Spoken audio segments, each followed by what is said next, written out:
officially start the meeting by doing a roll call and hear from both Porter and Sherri. So Porter, would you please go ahead? Thanks nobody for stopping me. Happy to. Thank you, Mayor. Good evening. My name is Porter Arneal, and as Mayor Ananda said, I'll be facilitating the Zoom video portion of the meeting tonight. With me here is Sherri Reidemann, City Clerk. She'll work alongside Mayor Ananda to facilitate the meeting proceedings. This meeting is being recorded and broadcast on the city's YouTube channel and public access cable channel 25.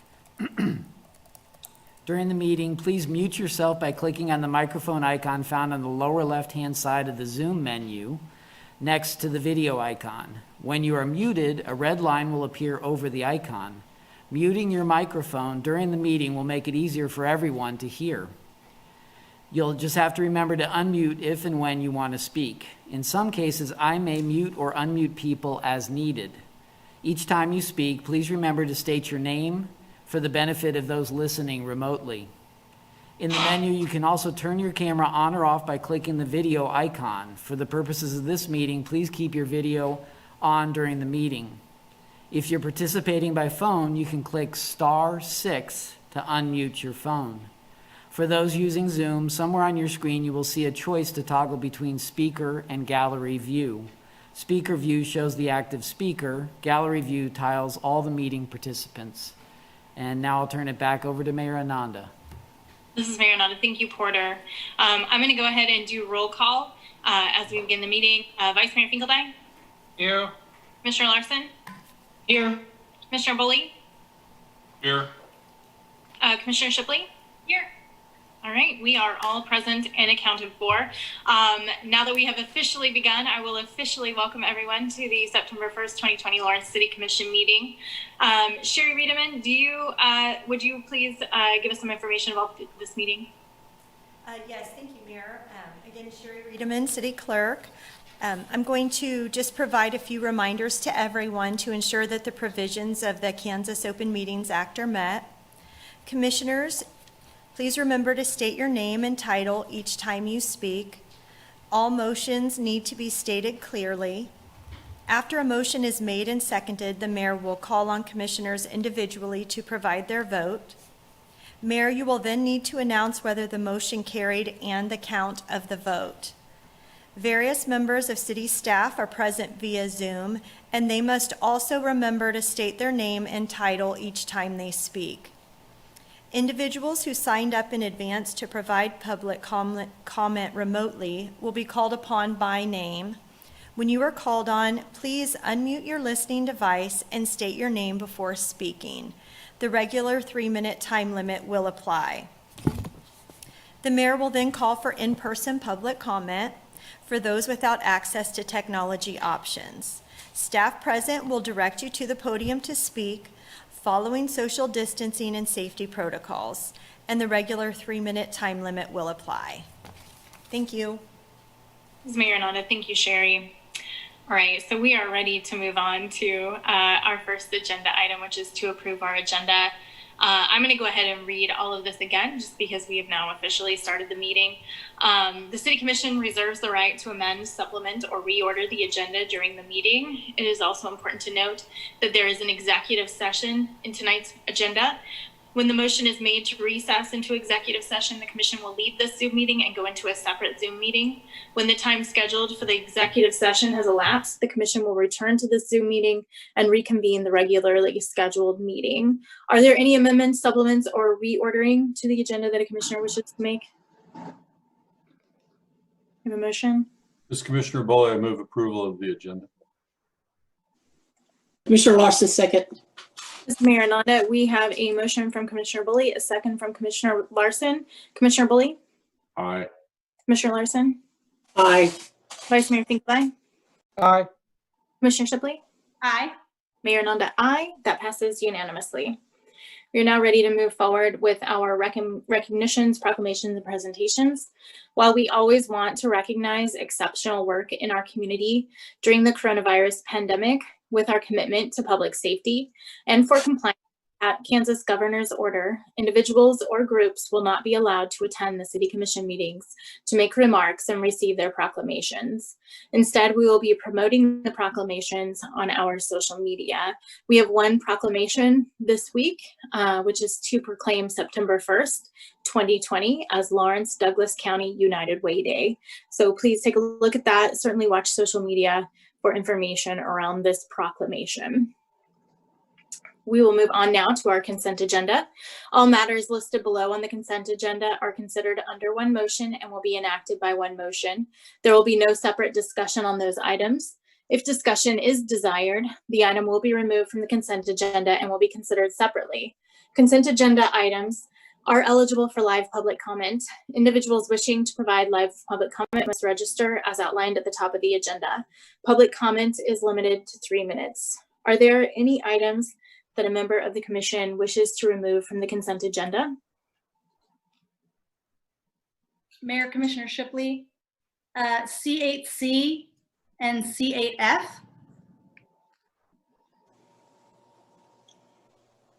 Other items other commissioners wish to pull? There are 2 items that a member of the public has requested be pulled, C7A and C9H.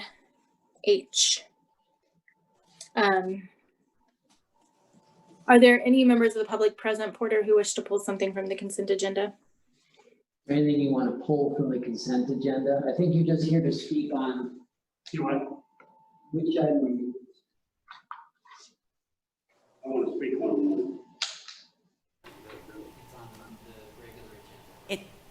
Yeah, it's a regular agenda item. That's all I need for now. Thank you. No, Mayor. Okay. Thank you. We have items C7A, C9H, C8C, C8F. Any other items?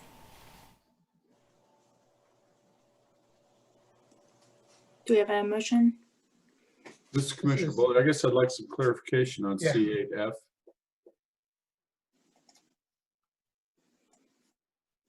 Commissioner Shipley? Oh, there is no C8F, Commissioner Shipley.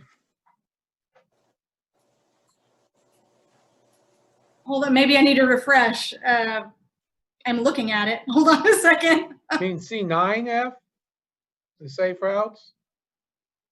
Yes, thank you, Mr. Mayor. Vice Thank Mayor you, Commissioner Boley. Thank you. Thank you, Brad. Thank you. So let me restate those. C7A, C8C, C9F, and C9H.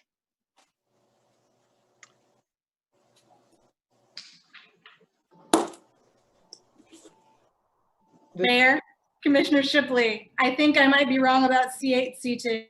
I think it's C9C, which is sidewalk bike ped improvement project. So again, C7A, C9C, C9F, and C9H. We good?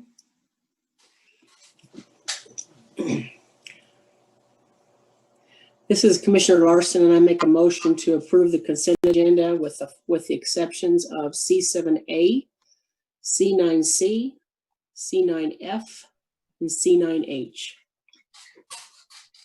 Vice Mayor Finkeldye, I second. Mayor Ananda, we have a motion from Commissioner Larson, a second from Vice Mayor Finkeldye. Commissioner Larson? Aye. Vice Mayor Finkeldye? Aye. Commissioner Shipley? Aye. Commissioner Bully? Aye. Mayor Ananda, aye. That passes unanimously. We are then ready to speak about item C7A.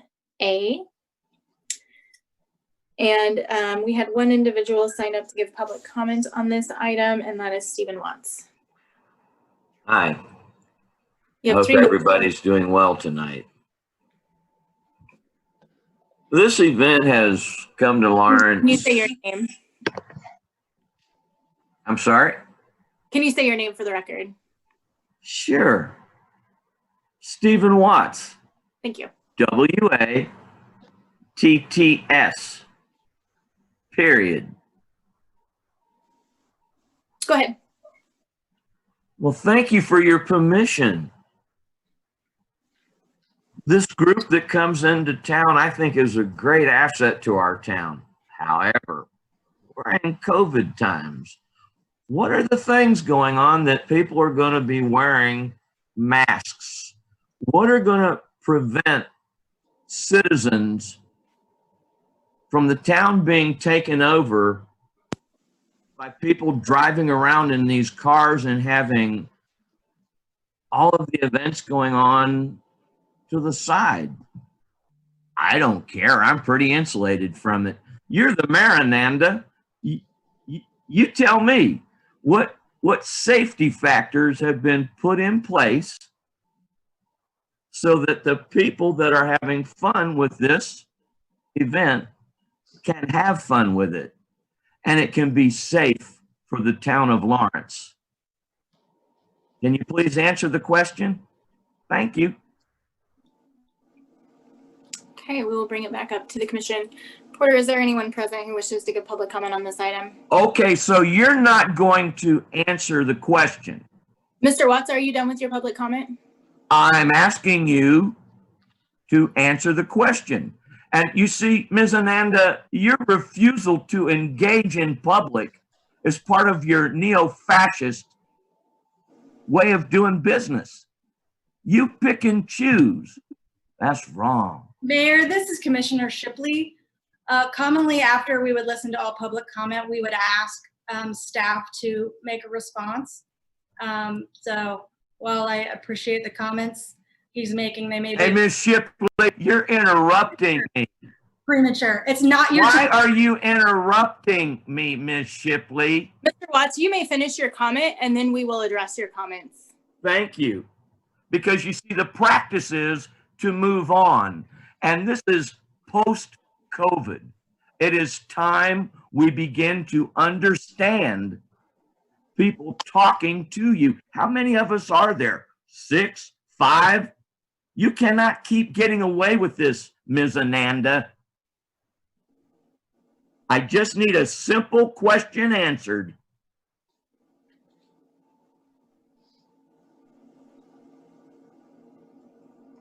Okay, we will bring it back up to the commission. So this item is consider on first reading, ordinance 9803, allowing the sale, possession, and consumption of alcohol on the public right of way, Saturday, September 26, 2020, in the 1100 block of Mass Street between North Park Street and South Park Street from 7 a.m. to 5 p.m. for the Hot Rod Street Festival. This item is actually one that I planned to bring back to the commission and commission items, not on this item specifically, because it does say in the report, which I'm sure we all looked at, including information about. I'm not sure you looked at it. I'm sorry, your comment is over. Hey, I'm sorry too that you tell these lies, Ms. Ananda, but you know, as long as you keep telling lies, you compel me to come to these Can you meetings. please mute him, Porter? Thank you.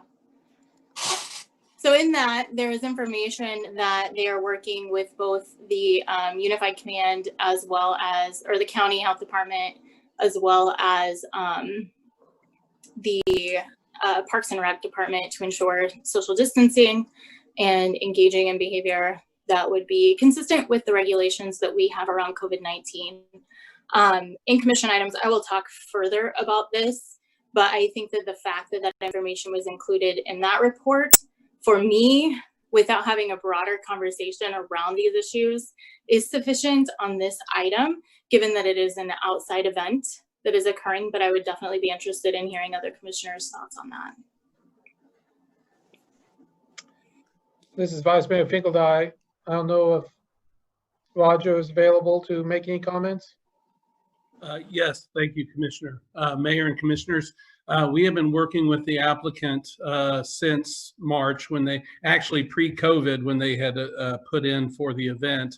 And during COVID, Roger, could you give us your name, please? Oh, I'm sorry. Thank you. Sorry about that. I'm Roger Steinbrock. I'm the marketing supervisor for the department, Parks and Recreation. And as I said, we've been working with the applicant, Stephen, who's on actually the call as well, so he can answer further questions. But we've been working with the health department, LDC Public Health, and him in aligning ourselves with making sure that we're doing everything appropriate. We're looking at the spacing of the cars. We've allowed for more space in between the cars. He is actually purchasing 2,000 cloth masks to hand out to folks that are at the event. And the event starts at 7 a.m. and runs throughout the day. And so it's kind of a come and go thing, which basically won't have a large mass of a gathering size at one particular time. And then the alcohol permit would be for the times of 11 to 4 when they close the event up. So I know that if you have other questions, I'll be happy to answer them, or actually the applicant is on the call as well here.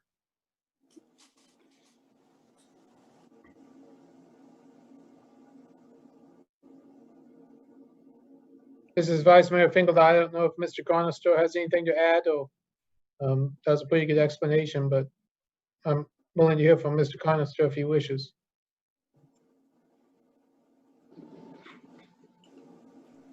Am I on the call now?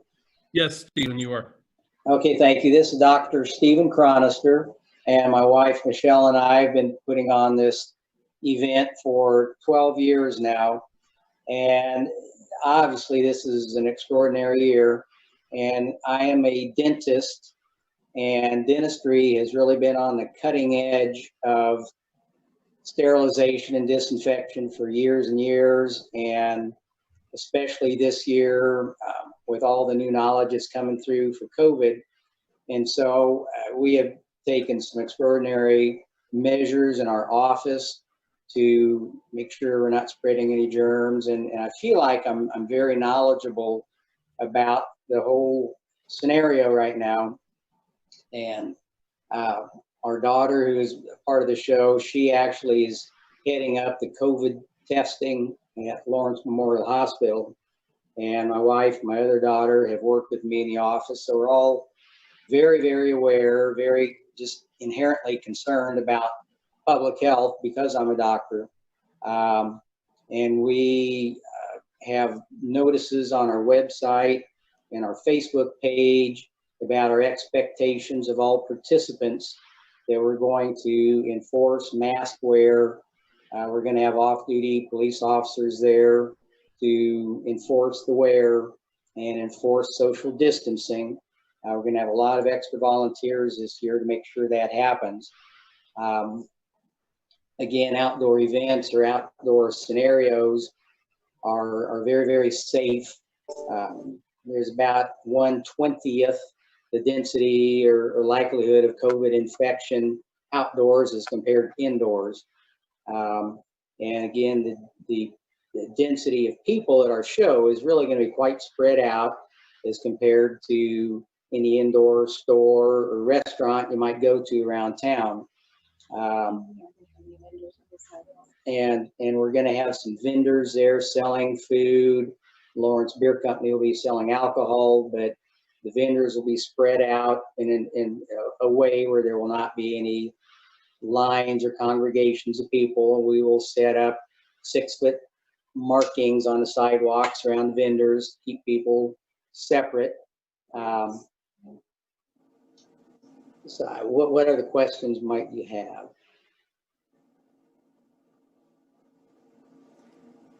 This is Mayor Ananda. Thank you so much for sharing that. Do you have any other questions for us? This is Mayor Ananda. I think that we're good. Thank you. I appreciate it. I appreciate you taking the time to be here this evening. Thank you. Anything else from the commission on this item? Commissioner Larson, I would like to make a motion to adopt on first reading ordinance number 9803, allowing the sale, possession, and consumption of alcohol on the public right-of-way in the 1100 block of Massachusetts Street between North Park Street and South Park Street from 7 a.m. to 5 p.m. on September 26, 2020 during the Hot Rod Street Festival.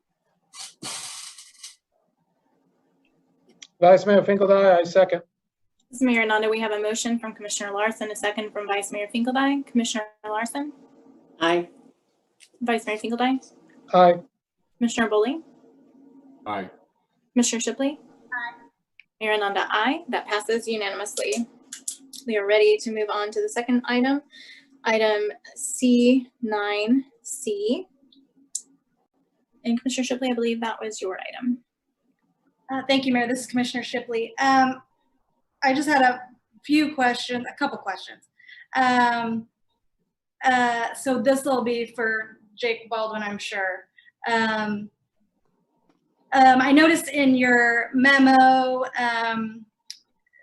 the statement, other guidance in choosing projects to include 5-year plan is the intent to distribute the funding as equitably as possible between bicycle and pedestrian projects.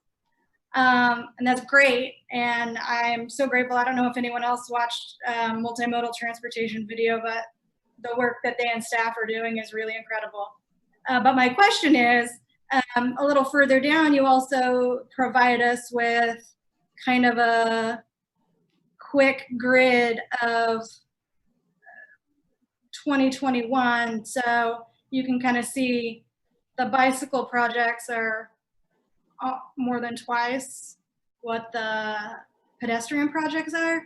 So I wondered if you could just talk a little bit about how you guys balance that, or you know, aside from going through your scoring matrices, what else does staff do to make sure that we're spending that funding equitably? This is Jake Baldwin, Senior Project Engineer with Municipal Services and Operations. Thank you for the question, Commissioner. When we present this recommendation to the Multimodal Transportation Commission, we did discuss that point briefly as well. And part of that discussion is that when we look at our projects, we can try our best to balance the funding equitably, but some projects are going to be inherently larger in scope than others. So year after year, you're going to see us attempting to assign as close as a split as possible between these projects, but it's simply not going to work out just because of the size and scope of the projects. One thing we did also discuss is that the shared use paths that you see on 6th Street, which are really kind of weighting the 5-year plan as a whole towards the bike projects, they're shared use paths, so they will be used by pedestrians as well. Commissioner Shipley, thank you for that. Mayor, I have another question here.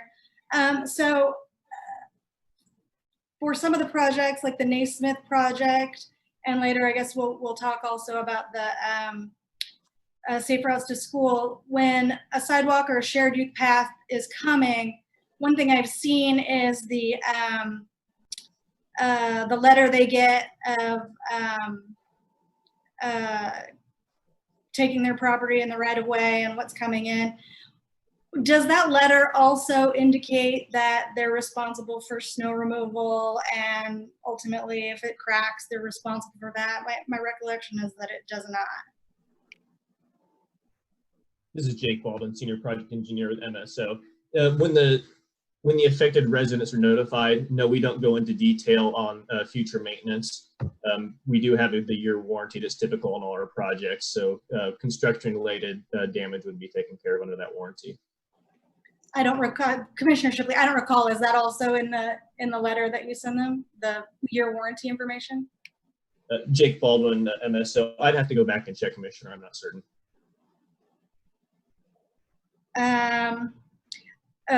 Mayor, Commissioner Shipley, maybe just one more comment. I appreciated a lot of the discussion among the multimodal transportation commissioners. And one of the conversations was about the way you guys do tend to adjust these even throughout the year. They may be adjusted, as you just said. Sometimes a project may come up in an area where you're already working and you guys, you know, kind of use that. So changes happen throughout the year, but also there was a discussion among them about looking at the scoring matrix, reevaluating it, and you know, it's different this year than it was last year. So I appreciate that, number one, that staff is so responsive to reevaluating the many projects that are on here. How do you feel, I don't know if you were there for the first year, but how do you feel like things are going now? I think we're moving into the 3rd year of the way that you guys use the scoring matrix. Jake Baldwin, Senior Project Engineer. Of course, this is just my personal opinion, Commissioner, but I think the Multimodal Commission does a good job of finding the weaknesses in the policy and asking staff to correct those. And so I do think it has improved. The only last thing I would say, Mayor and Jake, on this item, you gave us the full 5-year list, and I might reference that when we talk about the next item. So I didn't want to confuse anyone because it's not included in the next item, but the scores are on here, but not on the other one. So I just wanted to let you know I'd probably do that. But thank you again for your work, and I appreciate you answering my questions. This is Vice Mayor Finkeldine. Jake, is this last column of dollar per linear foot, is that new from when we saw it in December? Senior Project Engineer Jake Baldwin. Yes, it is. I believe you spoke to adding a metric similar to that, and the Multimodal Commission was interested in pursuing that. So we have added that metric, and that lets us consider the value, the cost per linear foot of these projects. So you know that more technically difficult projects are going to cost more per square foot. So it really helps us kind of pick off the low-hanging fruit out of the policy, so to speak.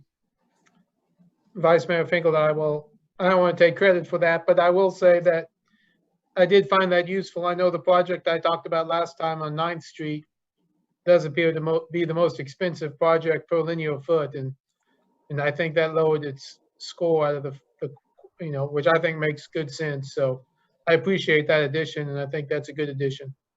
Thank you for that.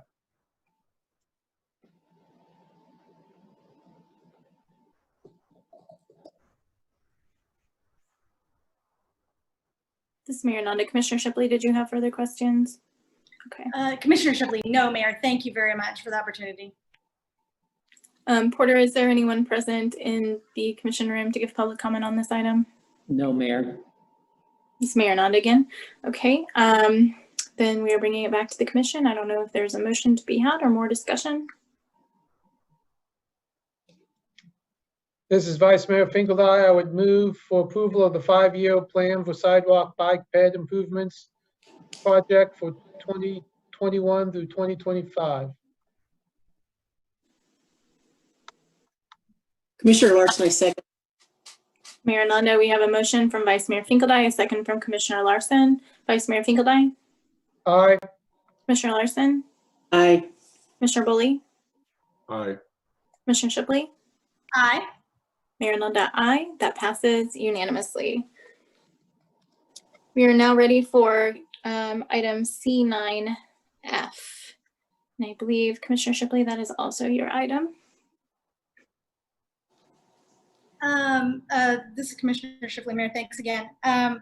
So probably these will mostly be for Jake also.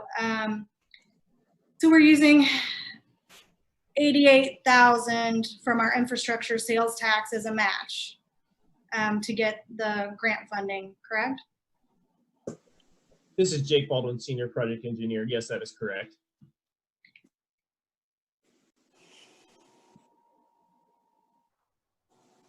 Sorry, Commissioner Shipley. So as I was saying, I did go and look at the scoring of all of these items, and some of them aren't rate nearly as high as others. And I wondered if there was some reason that these were targeted. I mean, unfortunately, I'm going to ask you a lot of specific questions about them, but just generally, I wondered if you could comment about kind of how low their numbers are in priority from a lot of other projects. Senior Project Engineer Jake Baldwin. Staff coordinated these projects with the MPO prior to bringing the list to the Multimodal Transportation Commission for recommendation and before we actually applied for the grants from KDOT. They are safe routes to school. We needed to coordinate with the MPO because that plan changes every year, and sometimes routes get taken off that list and sometimes they get put on. As for why these specific routes were added to the list, I couldn't tell you. I wasn't part of that process, unfortunately, so I would have to get back with you on answers for that. Commissioner Shipley, so for these, and I think if I understand what you're saying, for the way that they come to be on the list, is the public involvement or the public engagement piece way at the end? Or do you know if they have a lot of discussion at the beginning, or if this is just part of the transportation plan and there's not much public engagement on the front end? Again, Jake Baldwin, Senior Project Engineer with MSO. So the MPO every year redoes the Safe Routes to School plans and routes, and they hold multiple public meetings, I think at all the grade schools and middle schools, to discuss these projects and these routes. And I think that's their opportunity every year, that they reach out to the community to ask for comment on these routes. Thank you for that again.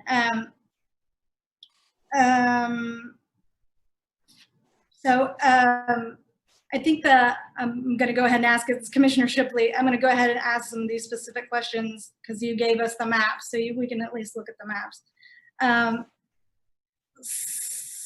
I think about 3 of them are sidewalks on 2 sides.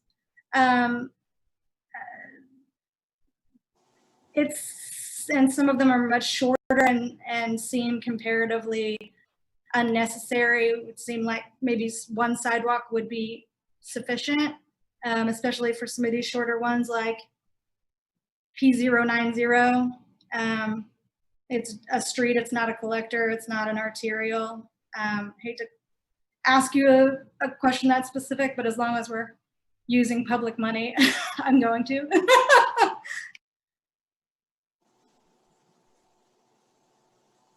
Jake Baldwin, Senior Project Engineer. Again, these are safe routes to school, and that itself is what gives it such a high score, or gives it its scoring within the policy. And we're only allowed to select from those designated safe routes when we apply for this grant.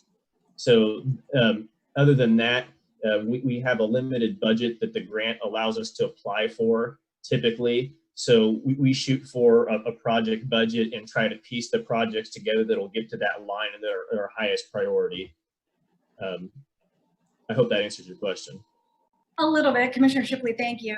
One of the items, the crosswalk, which I thought made the most sense, I did not see that it had a value on the score.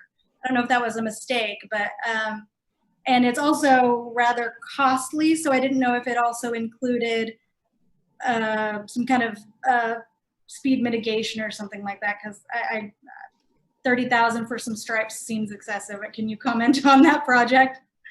Sure. Jake Baldwin, Senior Project Engineer. So this crossing on 19th Street would have probably a rectangular rapid flashing beacon to go along with it, and that's where the price is coming in at.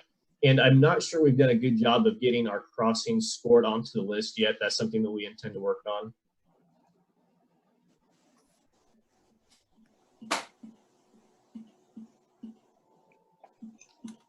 Commissioner Shipley, I think that might be all my questions for you, but I know you're there if we talk about something in discussion. I think that's probably about all you can do for me. But I appreciate so much you answering my questions. Thank you. This is Mayor Ananda. Do any other commissioners have questions? Porter, is there anyone present to give public comment on this item? No, Mayor. Okay, this is Mayor Ananda. We are bringing it back to the commission. Mayor, this is Commissioner Shipley. Just going through these, I was just concerned that overall, even when we look at the other list, these are included on that previous list from the previous item. As I said, they're pretty low scores. My concern is that we might be spending money on low priority items, even though it's grant money, it's still $888,000 out of our infrastructure funding. And I just want to be sure that we're thinking about, especially in these times, if this is really where we want to put our dollars. You know, as he was saying, the plans for this were happening way before now. COVID probably wasn't a thing, and we were prioritized probably in January, even December. I just wanted to give us the opportunity to actually look at this and be sure, as we did with the Bike Boulevard, that this is a good use of funds. Just because we are offered money doesn't mean we have to take the money. And I'm, looking at these, like I said, there's maybe 2 of them that seemed pressing or had the high scores. And a lot of these are very short blocks that are regular streets. They're not collectors. They're not immediately adjacent to the schools. That was the concern that I had. I just wanted to give us the chance to engage on that at the back end where we're making the decision. I know a lot of people have worked on it, and I appreciate that. But again, our circumstances have changed. I just wanted to give us the chance to prioritize. This is Mayor Ananda. Thank you for kind of expanding on why you pulled that in the conversation that you want to have, Commissioner Shipley. I know that Safe Routes to Schools is a huge project that's been ongoing for several years. It's very important regardless of how close it is to the schools. I think sometimes the further those students have to walk, the fewer opportunities they might have to have access to safe sidewalks, safe passage. Certainly my old neighborhood lacked sidewalks throughout most of the neighborhood, and it was a dangerous endeavor for some students to get to school. So for me, that sits with me pretty heavily.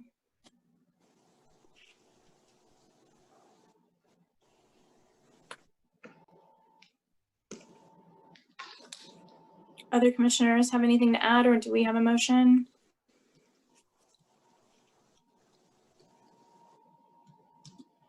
I'll engage you a little bit there, Commissioner.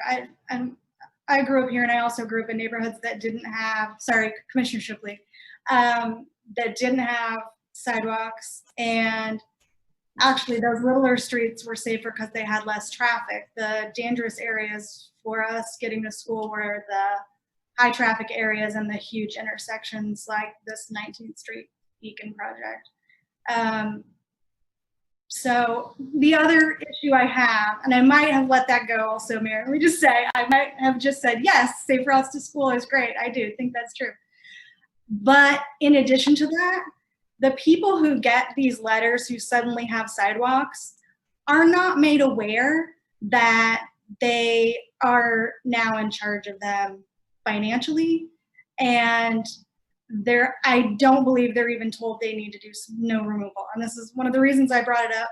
We got a Safe Routes to School sidewalk in my neighborhood where there was already a sidewalk on the other side. It connected to nothing and it dumped off in a major intersection.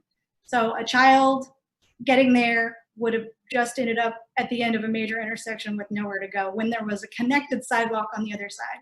So it didn't make as much sense to me. And I know for a fact those people were not told, hey, by the way, you need to start snow shoveling those sidewalks. Because when it snowed that year, none of those people shoveled their sidewalks. And in fact, 2 of those homes, the sidewalk was behind their property and behind a privacy fence. So in fact, they would have to get in their car and drive around to shovel that snow. So my concerns are not that I don't think it's important for kids to get to school. It's that there are other people affected by this. And in this instance, the homeowners who suddenly have sidewalks, and as you and I know, there's no 30-year plan right now to help them address that. Or when the year is up and they get cracks, now they're responsible for them. And I'm concerned that they don't have that information before they get the letter saying, hey, the sidewalk's coming. This is Mayor Ananda. I think that there can be amendments to the letters that folks receive to include that information. I think that it's probably important information to have. And I think that that is a conversation to have for sure. Commissioner Shipley, should we forward that on now, or shall I tack it on in like commissioner items, just ask that it be forwarded to someone?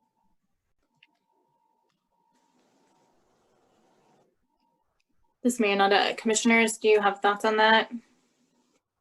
It's just the 2 of us having this dialogue, so I want to acknowledge that.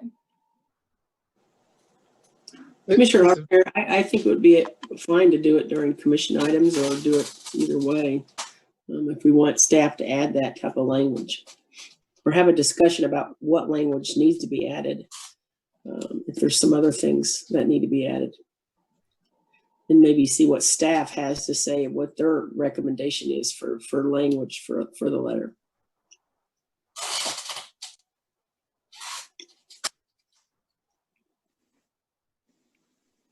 Mayor, this is Commissioner Shipley. So it sounds like that's at least 3 of us that are interested in that. Does that sound like direction for staff to you?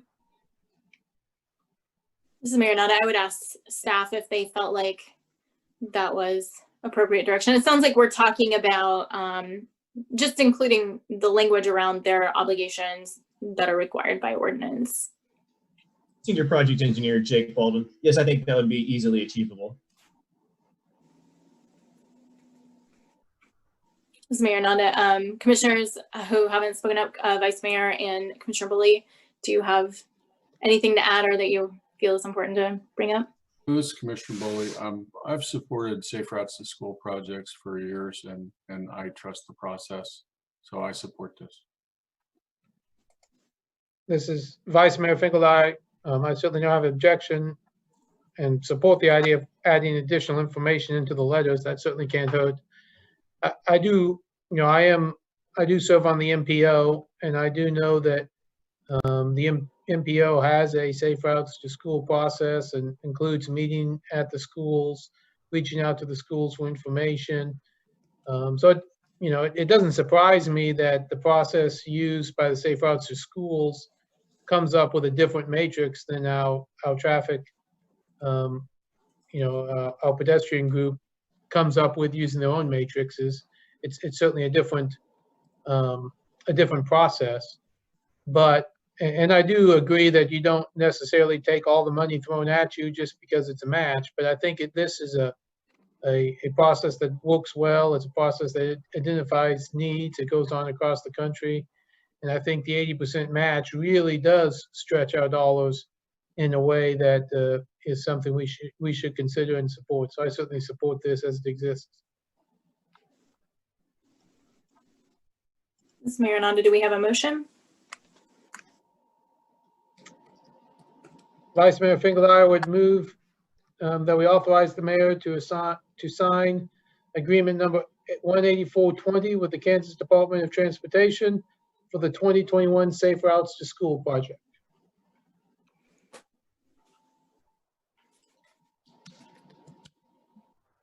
Commissioner Larson, I second. Ms. Mayor Ananda, we have a motion from Vice Mayor Finkeldine, a second from Commissioner Larson. Vice Mayor Finkeldine? Aye. Commissioner Larson? Aye. Commissioner Bully? Aye. Commissioner Shipley? Aye. Mayor Ananda, aye. That passes unanimously. We are now ready to move on to our final consent agenda item, C9H. Consider authorizing the city manager to enter a long-term loan agreement with the Watkins Community Museum for a historic baggage cart from the former Union Pacific Depot in North Lawrence. And the individual that we have signed up to give public comment on this item is Stephen Watts. Please state your name and you have 3 minutes. Stephen Watts. Over the course of the weekend, I had occasion to have correspondence with this not-for-profit corporation, which I thought was part of Douglas County, and that just shows how silly I am. No, it's not. It's a not-for-profit corporation, the museum. And I was asking them about this paper called The Plunge. It's all about a swimming pool that existed in Lawrence, Kansas from the 52 to, 10 years. I didn't get a whole lot there with it. Nobody seems to be interested in the history of Lawrence, Kansas, and just Mr. Watts, are you talking about the baggage cart? Oh, yes, I am, because the money that comes to that facility from the town is all interrelated, Ms. Ananda, or are you not able to add 2 and 2? I don't appreciate you interrupting me with your neo-fascist agenda. Why is the town giving money or considering giving money to an outfit that wants to play like there was not a segregated swimming pool that we all went to in Lawrence, Kansas. And that's my question. Thank you. Okay, we'll bring it back up to the commission. Yeah, do that. Thank you, Mr. Watts. Are you finished, or would you like to finish your 3 minutes? Okay. Item before us is the long-term loan agreement with the Watkins Community Museum for the historic baggage cart from the former Union Pacific Depot. Commissioners, do you have any questions on this item? Porter, is there anyone present who would like to give public comment on this item? No, Mayor. Ananda, thank you. We'll bring it back to the commission. Any discussion on this item, or do we have a motion?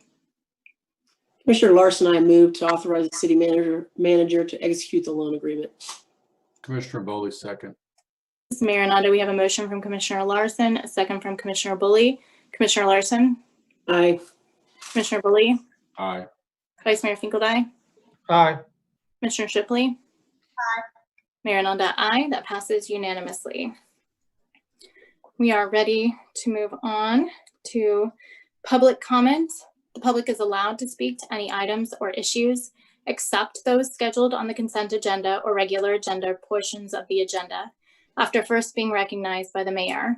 As a general practice, the commission will not discuss or debate these items, nor will the commission make decisions on items presented during this time. Rather, they will refer the items to staff for follow-up, if necessary. Individuals should address all comments and questions to the commission. Individuals wishing to provide live public comment must register as outlined at the top of the agenda. Public comment is limited to 3 minutes. We received written public comments, and those are available via the agenda. We also have two individuals who signed up to give public comments, general public comment this evening. The first is Chris Flowers. Please go ahead, you have 3 minutes.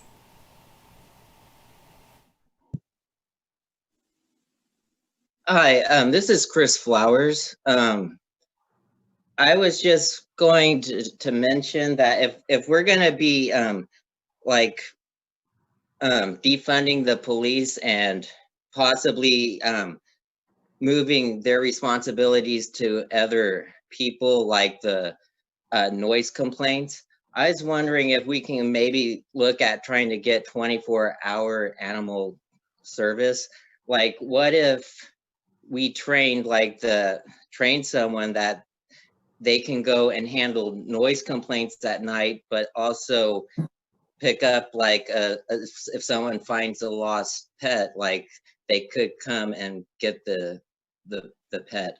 And also, like, if there's an animal's been hit and it's lying dead in the road, they could come pick that up instead of how it is now, I think, in which the animals just moved out of the road and laid on the side till the morning. So I just think that's something we could be doing, like trying to figure out how can we get 24-hour animal control if we're going to be looking at, restructuring the police. So just wanted to throw that out there. Thank you. Ms. Mayor Ananda, thank you, Mr. Flowers. That is something that we discussed when we were talking about our animal ordinances, and something that we kind of left that was kind of unsatisfactory or unideal at the moment. And I wonder if that is something that we could refer to staff for follow-up. City Manager Craig Owens, yes, we've got it. I also think that might be appropriate for conversation with the strategic plan, and then when we come back with the new budget that's aligned around priorities. Mayor Ananda, thank you, Craig. The second individual we have signed up for general public comment is Stephen Watts. Please state your name and go ahead, and you have 3 minutes. Thank you. It was on June 9, 2020 that Ms. Ananda, I'm pointing at your picture, lady, started talking about 8 Can't Wait. I wasn't familiar with it, but I read about it and I said, oh my goodness, 8 Can't Wait. It's a good thing for Lawrence, Kansas. But we still allow for choking people to death by the police in this town because Ms. Ananda won't move.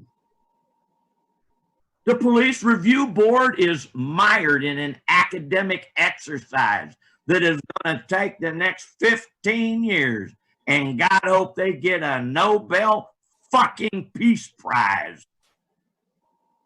Meanwhile, the police in Lawrence, Kansas can do whatever they want, whenever they want. All it takes is one of you to file a motion to ban choke holds and carotid neck holds in this town. Why aren't you doing it? The answer is very simple. Black lives do not matter in Lawrence, Kansas. They're a political agenda for the slime like Ms. Ananda. Yeah, I said it. Who's been anointed and is being elevated to this bullshit. Meanwhile, the police can do whatever they want in Lawrence, Kansas, and you people are standing by waiting it happen. The police review board is not reviewing this stuff. Why aren't you? Am I the only person in Lawrence, Kansas that cares about this? Because it seems to be. And if that is the case, I'm not into it.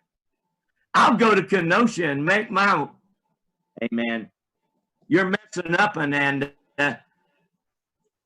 Don't try to say that you're a protector of people. You have underscored running a black man out of town who was a police chief. And you underscored a parade for a boy that was about to be accused of all manner of sexual harassment. And yet you have a Title IX job. This is disgusting. This town process is disgusting. That's it for now. I got some other points later on. Your turn. And it's going to get this way every week. This is Mayor Ananda. Porter, is there anyone present to give general public comment? No, Mayor. Thank you, Porter. All right, we are ready to move on to our regular agenda items. Agenda item number 1 is receive staff report on downtown parking utilization trend and consider recommendation to resume public parking services. This is Brad Harrell, parking supervisor. I'm going to share my screen here.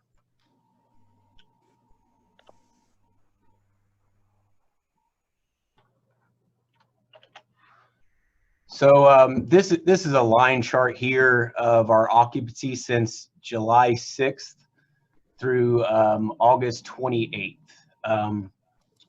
To provide everybody a little bit of a refresher, I'm going to give you the data from August 3rd through the 14th.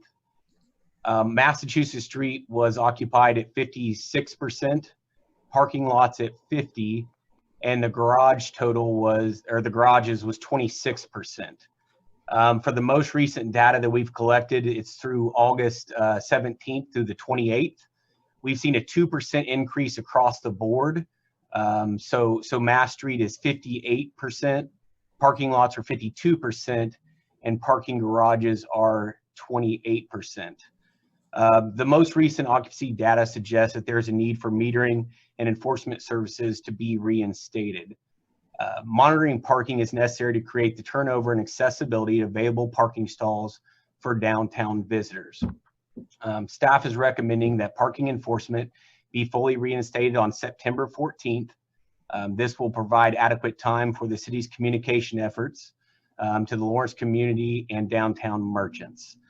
Staff will utilize all available communication avenues, including a news release, social media, city websites, and digital messaging boards as you enter downtown.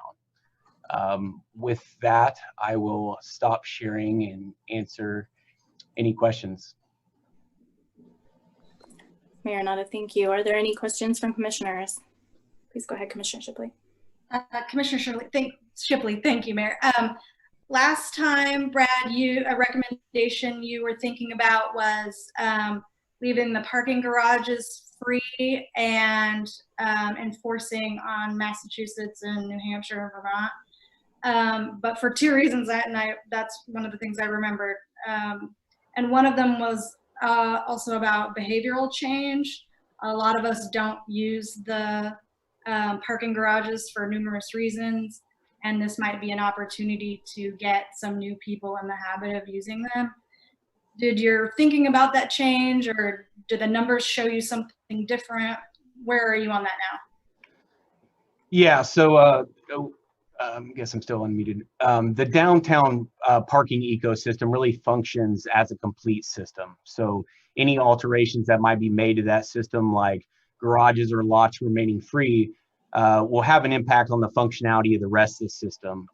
You know, these garages, under consideration, you know, in further thinking, these garages act as a 2-hour parking lot for a lot of downtown businesses. And if they happen to be full, then potential customers will be forced to find alternative parking options. The long-term garages are also serve a substantial amount of our annual permit holders. And the parking garages downtown currently have 399 2-hour free spaces and 209 10-hour free spaces that are located on the top level of the Vermont and New Hampshire garage. These places are intended for downtown employees. The city did just remove 125-hour meters and replace them with 10-hour meters. And this will provide, you know, some much needed relief for our downtown employees and 10-hour permit holders. You know, under consideration, you know, if the commission were to decide to make these, you know, alterations to the enforcement plan, we could potentially just be moving this, you know, occupancy problems from one location to another. And, you know, the 2-hour free parking lots are intended to be kind of those convenient parking places, you know, for potential customers. And if they remain free, it can be anticipated that a percentage of downtown employees and residents will kind of utilize this area for long-term, you know, parking needs. And in return, you know, force visitors to search for on-street metered stalls. So, you know, to answer your question directly, that was the concern. If we encourage a substantial amount of people to go to our parking garages, I like you mentioned there, I love the idea of trying to interact people with our garages, but you know, we could potentially be putting a strain on other businesses just by, you know, moving people off of Mass.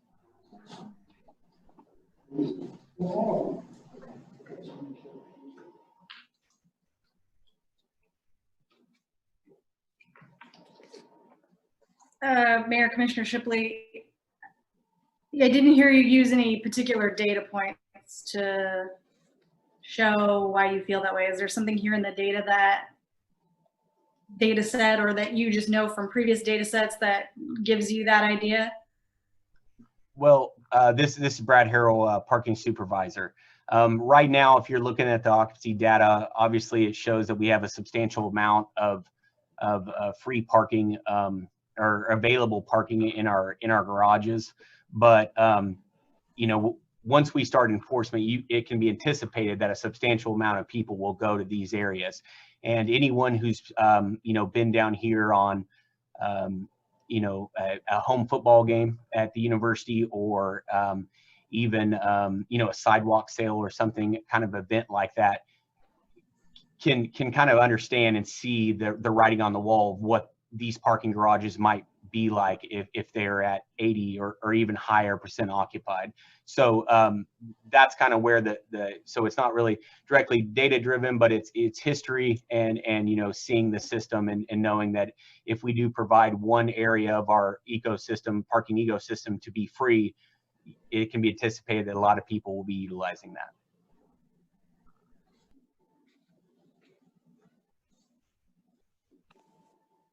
This is Mayor Ananda. Are there other questions for staff? Mayor, Commissioner Shipley, I have a question about the ambassadors, but I'm not sure that's really a question for Brad. I don't know if maybe Downtown Lawrence is going to talk about that on their own. If I understand correctly, our employees who would normally have been enforcing we're doing some of these downtown projects, outreach kind of things. I really like that. So I don't know if there's going to be some discussion among other commissioners about, especially still during this time of COVID. I feel like there's maybe never going to be enough engagement with the visitors to get them to understand how serious our community is about mask wearing and washing hands and social distancing. So I was a little concerned, or hopeful perhaps is a better word, that we might come up with some way to continue that. Maybe we won't be able to use our parking enforcers, but I hope other commissioners also saw that as an asset. This is Brad Harrell, parking supervisor. I can speak to the ambassador program. On June 30th, 2020, the parking department launched the pilot downtown ambassador program in collaboration with Explore Lawrence and DLI. This program, as you had mentioned, has been staffed by enforcement officers that were displaced due to the suspension of parking enforcement. Since its inception, ambassadors have removed 201 gallons of trash, removed 408 stickers from public-facing infrastructure, disinfected 213 drinking fountains, and power washed over 322 yards of sidewalk and retaining wall, removing dirt and graffiti. Staff had also identified and completed multiple large projects that really enhance the downtown atmosphere. If the commissioners deem that parking enforcement should be reinstated on September 14th, staff would support, maybe one of the enforcement officers remaining in that ambassador role, and until 2021, when feasible. During that time, the program could be reevaluated. In the future, I'm looking forward to potential partnerships with Explore Lawrence and DOI to work toward potential volunteers to really continue the program. Because as you mentioned, I think it's been a tremendous asset for our downtown, and we've received a tremendous amount of support when performing out in the field.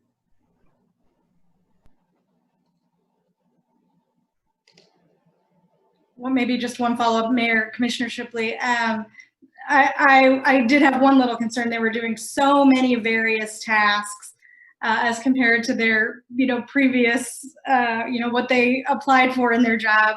And of course, we're all trying to be flexible in this time, but I do also want to be mindful that we don't put someone to a position they never intended to be in. So I just want to be mindful of that. Again, I completely support this, but also want to make sure employees get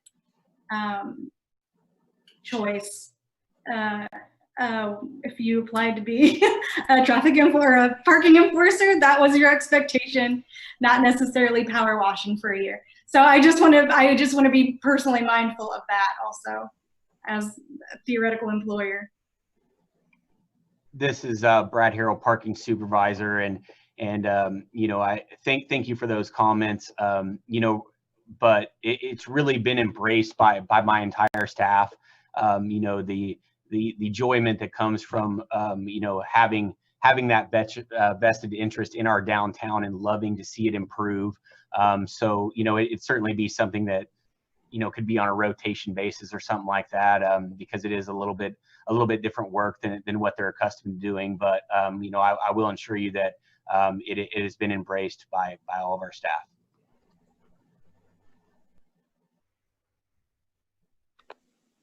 Mayor Ananda, are there any other questions for staff from the commissioners?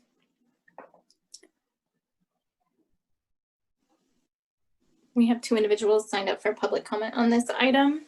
First is Michael Davidson. Please go ahead. You have 3 minutes.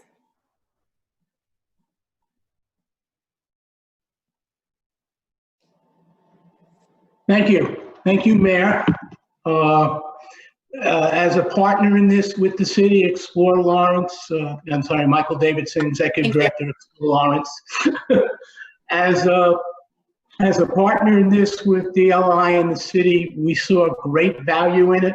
I think it brought a kind of welcoming attitude to the city that enforcement officers not normally viewed in their role as park enforcement. So again, we hope you can find a way to continue that. If it starts with maybe just rotating existing staff, we believe after we go over this crisis, we'd also be able to supplement this with volunteers. It fits perfectly in with the approach and the mission of Explore Lawrence to make us a welcoming community. So if you can find a way to continue this program, we urge you to. Thank you. Mayor Ananda, thank you. The other individual we have signed up for public comment on this item is Sally Zogri.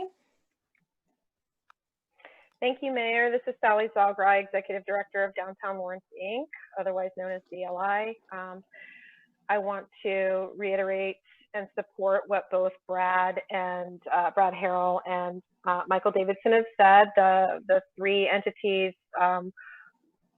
worked together on this program. DLI has actually tried to get an ambassador or diplomat program off the ground for the last 2 years to address just these issues of cleanliness, especially because we do have a Cottonwood JobLink employee who has worked for us for almost 10 years now. He works 2.5 hours a week for DLI and 2.5 hours a week for the city. He sweeps and picks up trash and cigarette butts and the like. And then there's another city Cottonwood employee who does the parking lots, and they do a great job, but you know, just a few hours a week doesn't really keep up with what we need to. In addition, there are always questions about parking. Parking is always something seems to be controversial, or there are misunderstandings about. And so the idea that when Brad came to me, he actually called and he said, what would you think about having downtown ambassadors? And I actually jumped up from my chair and started applauding because I was so excited about it. And these are the perfect staff to do this job because they know downtown, they know the parking in and out, they know the business owners, they know the businesses, they have opinions about, hey, where do we go for pizza, or what's the best burger, or you know, those kinds of questions that whether it's parents who are dropping their kids at KU, alums coming back, visitors coming, you know, they are wonderfully equipped to answer all those questions. And we did talk to Brad about the change in duties. And when we did the training, with Explore Lawrence staff. They took the ambassadors through their tourism ambassador training, and then the Watkins Museum is part of that, and then Downtown Lawrence is part of that. And they were actually very excited to be seen in a different role where they can be having primarily positive interactions, whereas when they're enforcing and writing tickets, a lot of the interactions are negative. So they've done a great job. I want to talk just for a second about the parking. We did do a survey. We actually got quite a good response. Sometimes, you know, we get better responses than others. Over half, or about half of the respondents are in favor of enforcement at meters. We would like to talk about a way to keep garages and surface lots open or free at certain points because the traffic is really not super heavy right now, and so we would like to see that. And I would also like to address Mr. Watts, and if you have any questions, please email me at director@downtownlawrence.com, and I'll be happy to answer your questions. We'll bring this back up to the commission. Porter, first, before we do that, Porter, is there anyone present in the audience who would like to give public comment on this item? No, Mayor. Mayor Nanda, thank you, Porter. All right, we will bring it back up to the commission.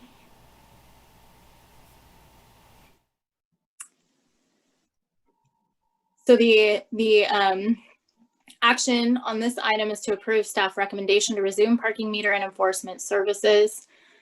I think we've had a lot of questions around that. We've certainly heard from our invested partners downtown. Are there any discussion to have on this item? This is Vice Mayor Finkeldye. I'm certainly interested in continuing the ambassador program to the extent we can. did I understand, Brad, that you thought we could maybe have one person a day or something, do that going forward here through the rest of the month, the rest of the year? Yeah, I think when feasible, and what I mean by that is if if we are at full staff, we have 4 full-time enforcement officers, and I think we could spare one.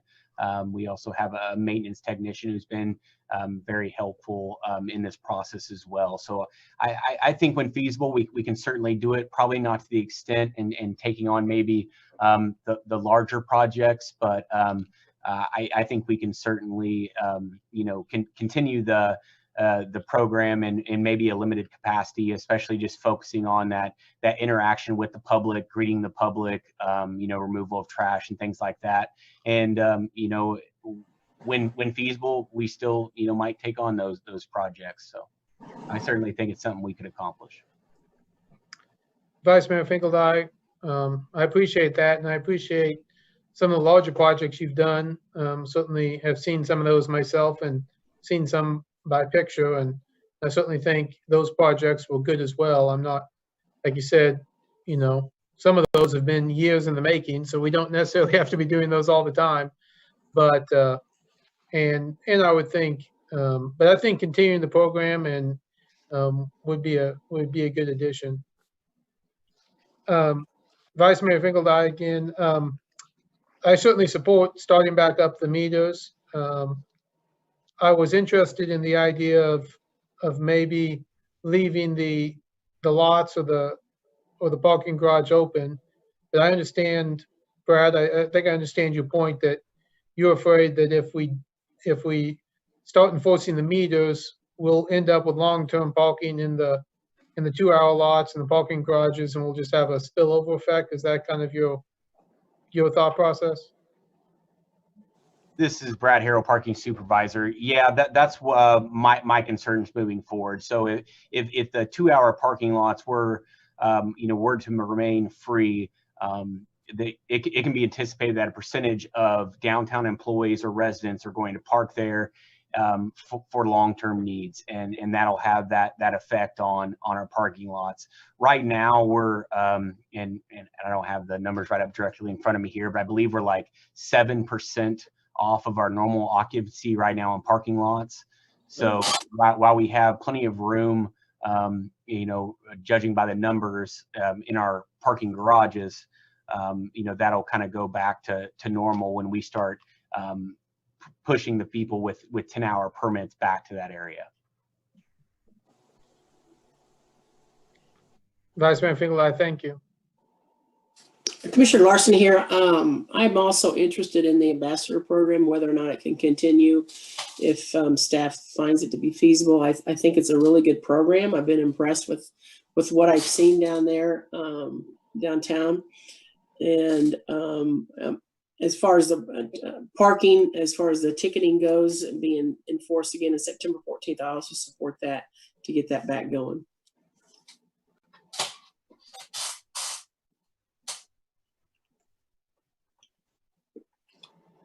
Mr. Commissioner Boley, I move that we approve the staff recommendation to resume parking meter and enforcement services. Commissioner Larson, second.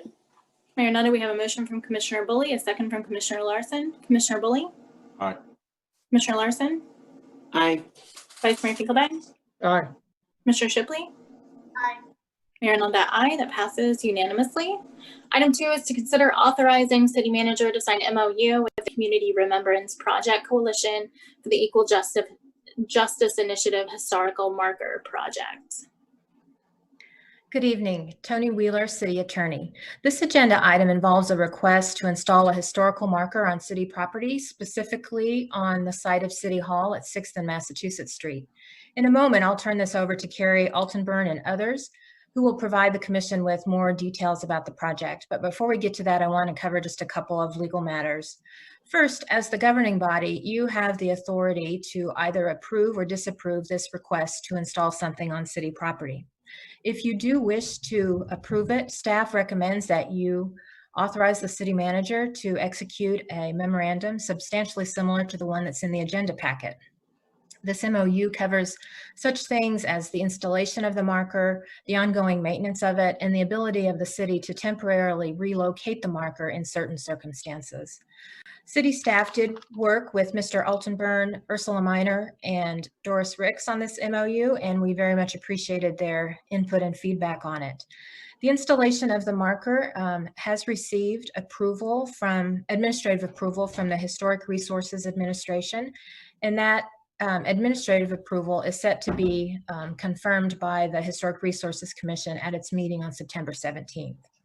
Staff from the Parks and Recreation Department, the Planning and Development Services Department, and our office, the City Attorney's Office, has been working cooperatively with the NAACP and the Community Remembrance Project Coalition for several months to get to this point.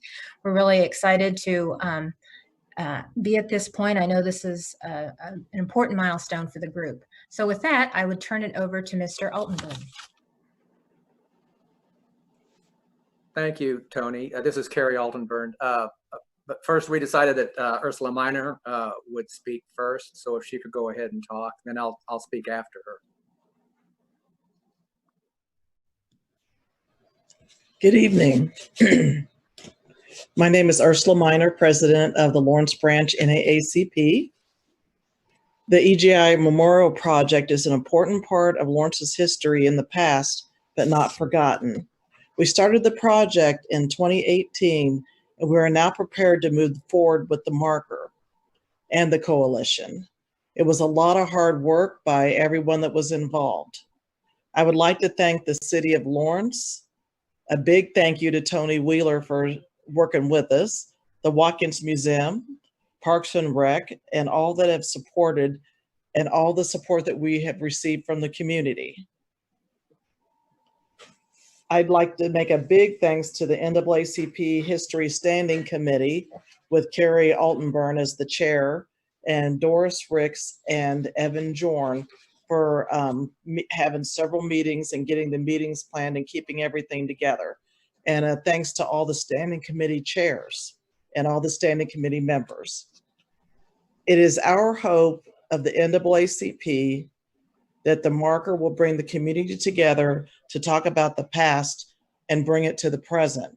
As the Black community, they're facing modern day lynchings in 2020. The 3 Black men that were lynched, Isaac King, George Robertson, and Pete Vinegar, did not receive justice in 1882. They also have not received justice in the 137 years that have elapsed since they were lynched from the Kansas River Bridge. The Lawrence Branch NAACP hopes that putting the marker up will start conversation with the community and bring people together. Thank you. This is Carrie Altenburn. Tonight, I'm representing as chair of the Lawrence Branch NAACP Community Coordination / History Committee, and for the commissioners who weren't involved last year, who weren't on the commission last year, just a few things to bring you up to speed. Ursula mentioned the lynching in 1882. The Equal Justice Initiative in Montgomery, Alabama, offers the possibility of getting a historical marker to speak to the lynching, and we've been working since 2019 directly towards getting a historical marker. Getting the city to approve a location, or getting a location approved, is the next major step that we need to do. And we identified the spot that's in the request through a long process of determining what would be the best site for it, because of the possibility of it being several different places, all of them downtown, all of them as close as we could to the actual lynching site, which was in the center of the Kansas River Bridge, which is no longer exists except for a stone pier on the south side of the river. And we wanted, if at all possible, to be able to get the marker placed so you can see the stone pier from it. And by removing a couple of scrub trees and keeping a couple of spruce cut back, there will be a direct view from the site where we're requesting to that stone pier. So that's why we picked that particular site. And we wanted to make sure that there was nothing to interfere with that. So the Parks and Rec Department had people come out and mark where everything was underground. And it was kind of interesting because that area is crisscrossed with underground wires and cables and pipes. But we found a location, a very good location, which satisfies all of our requirements and also the fact that it won't interfere with anything underground. So I'd like to second what Ursula was saying, how much Tony has helped us. We would not be where we're at right now if it had not been her willing and enthusiastic support. And I want to publicly thank her right now. I don't know if there's anything else we need to say. Obviously, Ursula and I are here to answer any questions that the commissioners might have on what we're doing and what we want to do. This is only the first stage. There's also the potential of getting a monument that already exists in Montgomery. But that's the second phase of what we're doing. What we're doing now is to get the marker, which will be two-sided, one side discussing the history of lynching in the United States, and the other side will be specifically about this lynching of those 3 Black men, June 10th, 1882. Lawrence's history has not always been what we would like to think it was, and it's extremely important to talk about the bad as well as the good, because the only way to deal with history, to deal with the anger and the frustration and the generational problems with our history, is to recognize it and to reconcile it. And that's what we're taking a major step tonight, hopefully, by having this approved. Thank you. This is Mayor Ananda. Thank you all for your presentations.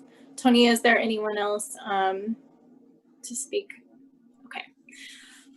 Commissioners, do you have any questions for any of our presenters? Commissioner Shipley. I don't know, maybe any of them could comment on this. Carrie did just mention the monument that is already in another state waiting to go to where it belongs. Did Tony and you all think about that also in the placement? Or I just want to, I'm really excited about this spot. I want to just make sure also you were thinking, you know, what we're going to do with that, if it's going to be there or somewhere else, or if there's space for it. Jerry Altenburn again. Yes, I kept that in mind when we were looking for this space. It appears that there is space just to the south of where we will be putting the marker, along that stretch of sidewalk. There did not appear from all of the markings that there would be any interference. We don't know the actual dimensions yet. That has not been released by the EJI. The program for getting the monument is not open to the public yet. They have not gotten into that. They haven't released the requirements or anything. However, like I said, that was in the back of my, not in the back of my mind. It was far forward in my mind. And we think that's going to be a possibility. If it turns out it isn't, we will put it as close as we can. The monument will not have a view of the pier, of the bridge pier. But as I said, the marker will, and I think that's sufficient. And they do need to be close to each other, because the monument just has the names and the dates of death on them. And have no other context. So the marker is an important context provider for the monument.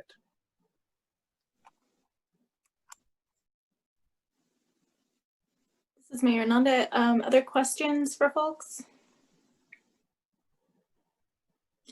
We have one individual signed up to give public comment on this item. Stephen Watts, please state your name. You have 3 minutes. Hi, Stephen Watts. I'm excited by the opportunity to begin to memorialize the bigotry and racism that exists here in Lawrence, Kansas. I'm saddened, however, by the Historic Resources Commission's failure to totally circumvent our own private racist swimming pool here in Lawrence, the Plunge.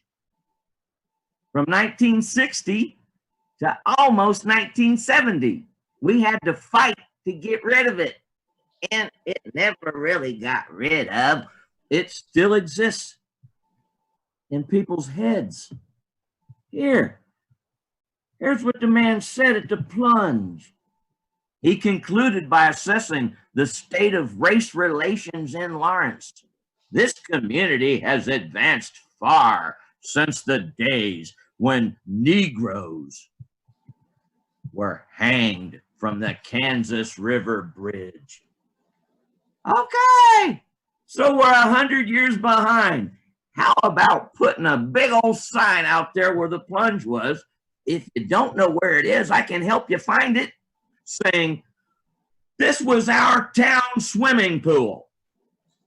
We liked it. We didn't want it to go away, but we had to.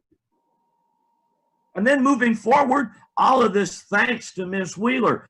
Do you guys understand that it's Tony Wheeler that is writing the regulations that allow the police to choke people? Mr. Watts, please direct your comments to the commission. I'm saying, what? Please direct your comments to the commission. All right. Executive staff write this stuff so that anybody can choke anybody. Nobody's helping anybody. Don't let you people be fooled. This is all a bunch of shucking and jiving. Gonna put up a sign saying, we hanged Negroes on the bridge. What about the discrimination that existed getting into the swimming pool about 40 years ago? Man, this is some funny stuff as we keep moving forward. I'm done for the moment. We'll bring it back to the commission. Please do. You're done, Mr. Watts. Thank you. Our action tonight is to authorize the installation of a commemorative plaque in the northwestern corner of the grounds at City Hall as part of the Equal Justice Initiative's Community Remembrance Project, and authorize the city manager to execute a memorandum of understanding regarding installation and maintenance of the plaque. This is Commissioner Baldwin, Mayor. I just want to disclose at the beginning of the conversation that I'm a member of the NAACP History Committee, and I've been involved in this project, and I support it. Mayor Ananda, thank you, Commissioner Bully. Thanks for your work on this. Thanks to everyone who's done work on this. I think it's an incredibly important project. I think it's really important that it's on the city's space because it's our city's reckoning and the conversation that we need to be having right now. I think that we have so much historically and currently to answer for on these issues.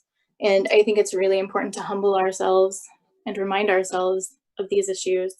It's very easy to not talk about them. In fact, we've spent a lot of time not talking about these issues, and certainly clicking ourselves in our progressive community and the more recent history of our community. So this is our opportunity to be better and to do better.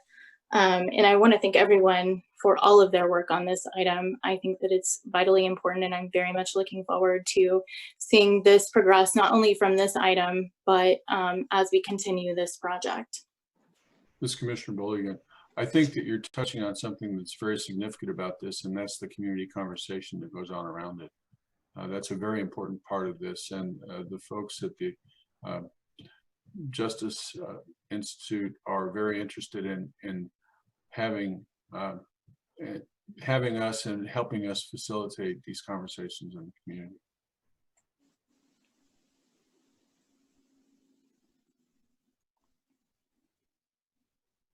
This is Vice Mayor Finkel. I also just want to thank the committee, and I know the work's been going on for a long time on this, and it's certainly something that was, brought to my attention through this process. And so, as Commissioner Bully just said, I mean, the bringing this to the attention not only of the community, I think is an important part, and certainly something we need to own up to.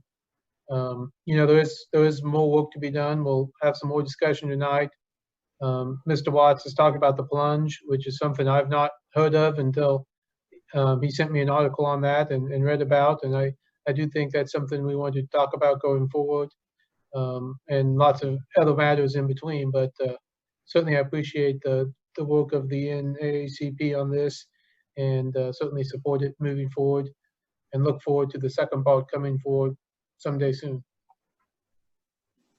This is Commissioner Larson, and I just want to thank Ursula and Carrie for the work that they've done, and they've continued to move this forward and keep it in the forefront of our minds to make sure that we do commemorate this, and also allow us to have a conversation about it, or continue to have a conversation about it. So I appreciate all your work, all the work that NAACP has done, and I'm very much in support of this.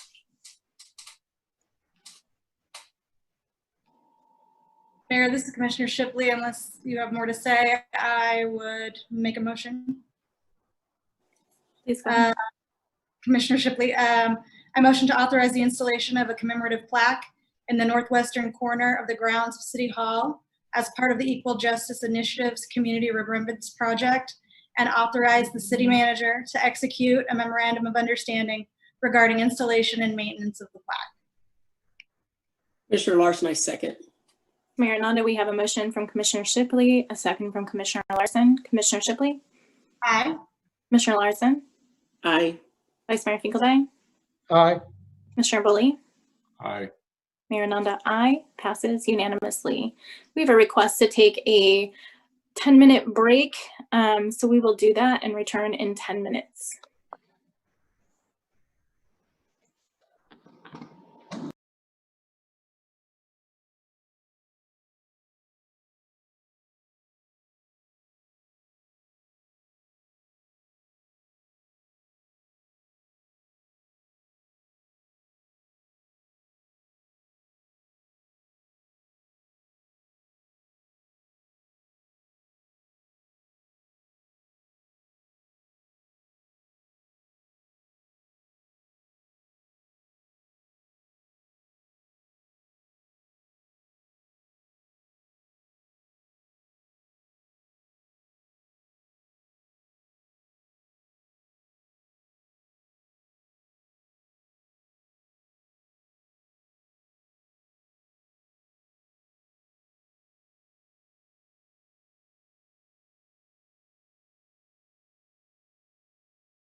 Okay, if we can start coming back.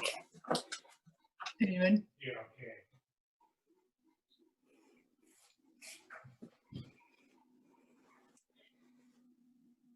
Before we get started, we will take roll. Vice Mayor Finkeldine?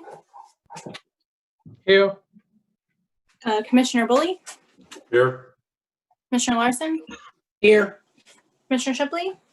Here. All right, we are all present and accounted for. We are ready to move on to item number 3, receive recommendations from the Historic Resources Commission for a historic marker for Harry Nicholas Nick Rice and for future historic marker requests. Thank you, Mayor. Good evening, Mayor, Historic and City Commissioners, Lynn Braddock Zollner, Historic Resources Administrator for the city. At your meeting on August 4th of this year, the City Commission referred a request to the Historic Resources Commission from Christopher D. Rice, asking the city to consider the placement of a monument recognizing the death of his brother, Harry Nicholas Nick Rice, who died in Lawrence on July 20th, 1970, during significant unrest in the Lawrence community and KU campus. In his book, This is America, Rusty L. Monholland describes the events of 1970. In April of that year, the city was experiencing bombings and arson, including the bombing of the University of Kansas Memorial Union. Tensions increased over the summer, and on July 16, 1970, Rick Tiger Dowdell was killed by Lawrence police officer William Garrett in the alley between Rhode Island Street and New Hampshire Street in East Lawrence. On July 20th, 4 days later, Harry Nicholas Nick Rice was killed on Oriette Avenue, where the police in riot gear were attempting to disperse a crowd gathered to protest Dowdell's death. Rick Dowdell was a 19-year-old African-American male citizen of Lawrence. Dowdell participated in the Black Students Walkout that occurred at Lawrence High in 1968. Nicholas Rice was a 19-year-old white male who had just finished his first year at KU when he was killed. According to Monholland, quote, by all accounts, both Rice and Olds was also injured in the incident, were innocent victims. Neither was radical, neither had previous encounters with the police, nor had either been involved in the altercations that brought the police to the area, end quote.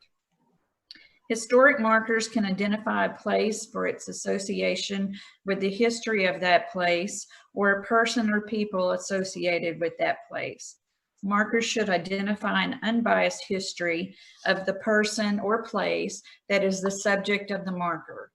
The history should be inclusive of all members of society, regardless of their race, sex, religion, sexual orientation, or socioeconomic status.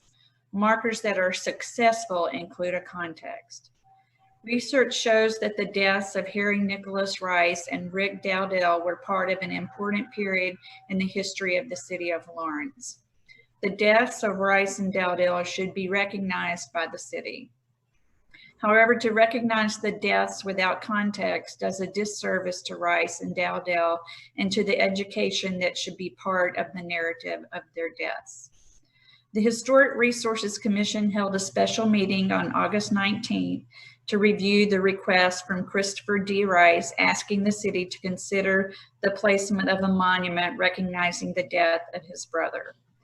After discussion and consideration, the HRC voted unanimously to recommend to the City Commission that 2 or more markers should be installed to remember the deaths of Rick Tiger Dowdell and Nicholas Nick Rice and the civil unrest in 1970 in Lawrence.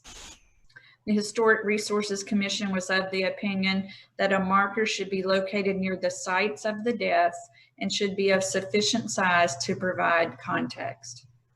The HRC also considered how future historic marker requests should be processed by the city. After discussion, the HRC voted unanimously to recommend to the City Commission that a standing subcommittee of the HRC be established to receive and review marker requests. The subcommittee would make a recommendation to the HRC who would hold the public hearing on the request and make a recommendation to the City Commission. The City Commission would be the final decision-making body on the approval of marker request. The subcommittee makeup would include representatives from the Human Relations Commission, Parks and Recreation Department, the Watkins Museum, and the Historian Commissioner of the HRC. Similar to the Architectural Review Committee, which is a standing subcommittee for the Historic Resources Commission, the subcommittee meetings would be open to the public. Based upon the recommendations of the HRC, staff recommends the City Commission direct planning staff to work with Parks and Recreation Department, the Human Relations Commission, the Watkins Museum, and the Rice and Dowdell families to design markers and recommend placement opportunities for the markers to the City Commission. Staff also recommends the City Commission direct the HRC to create a standing subcommittee to consist of representatives from the Human Relations Commission, Parks and Recreation Department, the Watkins Museum, and the Historian Commissioner of the HRC to consider future historic marker requests. The subcommittee would make recommendations to the HRC at a public meeting, and the HRC would make recommendations to the City Commission, who would be the final decision-making body for the marker request. And with that, I'd be happy to stand for any questions you might have. Mayor Ananda, thank you, Lynn. Commissioners, do you have any questions for Lynn? This is Commissioner Bowley. Lynn, do we have an inventory of the historical markers that are in our city right now? We do not. No. Commissioner Bowley, you're This is muted. Commissioner Bowley again. I think it'd be very important for us to come up with an inventory of the existing historical markers so that we know what we have already. I'm surprised they don't have. Mayor, Commissioner Shipley, perhaps somewhat related to that, interesting knowledge. There's all different kinds of markers. So when I was hearing you say of the sufficient size to provide context, I thought about a lot of the Quantrill's markers, and some of them are, you'd have to know where they are to find them. And I wondered, should it be also part of this committee's future plans or discussions to create something mainstream, something that we can see that's expected, that's findable, even though there is some variation in what we have now. Lynn Braddock-Zollner, Historic Resources Administrator. I would think that one of the first things the subcommittee would do would be to look at marker programs across the United States, look for size and scale and massing and placement. I think the committee would want to look at, do we want a cohesive system of markers so that they really tell the entire Lawrence story and we don't have a lot of different markers that can be confusing and out of context with the history of the city. So I would think that if a subcommittee were organized, that would be one of their first tasks, to look at those issues.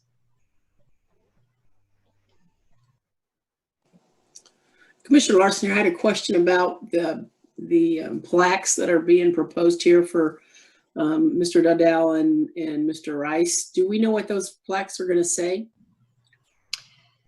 Lynn Braddock-Zollner, Historic Resources Administrator. We do not have text for those markers. I think that was one of the reasons staff was recommending to work with the different bodies to come up with appropriate text. And also we don't have specific placements for those markers. For example, the one to Tiger Dowdell, because the killing was in the alley in East Lawrence, will be a challenge to find the appropriate place to place a marker. So those logistics would need to be explored, I think, by a group of people looking at the whole story. Okay. So the idea is, excuse me, Commissioner Larson here. So the idea is to present on the plaque a complete picture of the situation that occurred, or just a recognition of the names of these individuals? I think the Lynn Braddock Zollner Historic Resources Administrator, I think the idea was to have more of a context and not just the name and the date of the death for each individual, but to also tie it to some of that civil rights history that was taking place in 1970 in Lawrence.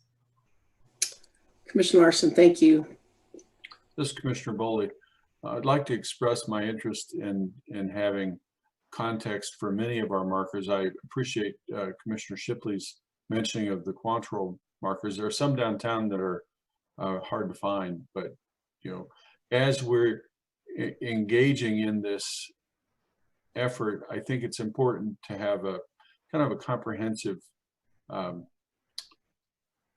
way of addressing historical markers for, you know, many things that we're not currently recognizing, and you know, having some ability to, you know, learn the story or our stories.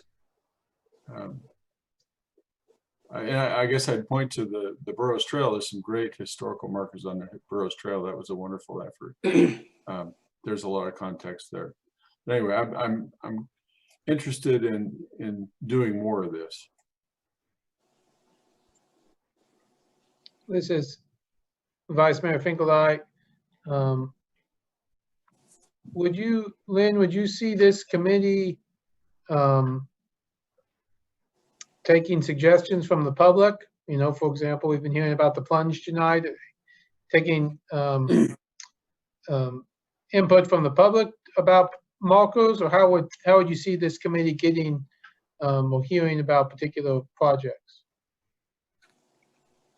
I think the subcommittee would be open to the public, like the Architectural Review Committee, so they could hear some public from there. But I think the important piece would be that it would be a public hearing at the Historic Resources Commission, where everyone could come and not only learn about the project, but have a voice in what the marker said, where it should be placed, and those types of issues. So it would be a more transparent public process than just a few individuals trying to figure out where to put markers. And thank you, Vice Mayor Finkeldite. I had the chance to do some, when I couldn't go much farther, we drove around Kansas and visited a few places, and certainly you have some historical markers that are much older and, you know, give you a little context, some multi, you know, 2 or 3 boards together that give you a lot of context. I was interested in some of the new ones that had like either QR codes or whatever that you could basically use your phone and get on and get to a website or something that gave you even more information. So I certainly hope the committee looks like, as you said, as you look around the country, different ways to do that to allow the full context. Lynn Braddock Zollner, Historic Resources Administrator. That's actually something that Steve Nowak and I discussed earlier yesterday when we're looking at historic markers, finding ways to get a broader story to an audience using technology. Also, we're working right now, the Historic Resources Commission will be reviewing 3 markers at Grover Barn to tell the history of Grover Barn at their September meeting. And they will also be looking at a historic marker to be placed outside the Aquatic Center that does talk about the integration of the swimming pool in the city of Lawrence. So that is actually underway and will be at the Historic Resources Commission meeting in September. Our Parks and Rec department has been working with individuals that have actually done fundraising to pay for part of that marker.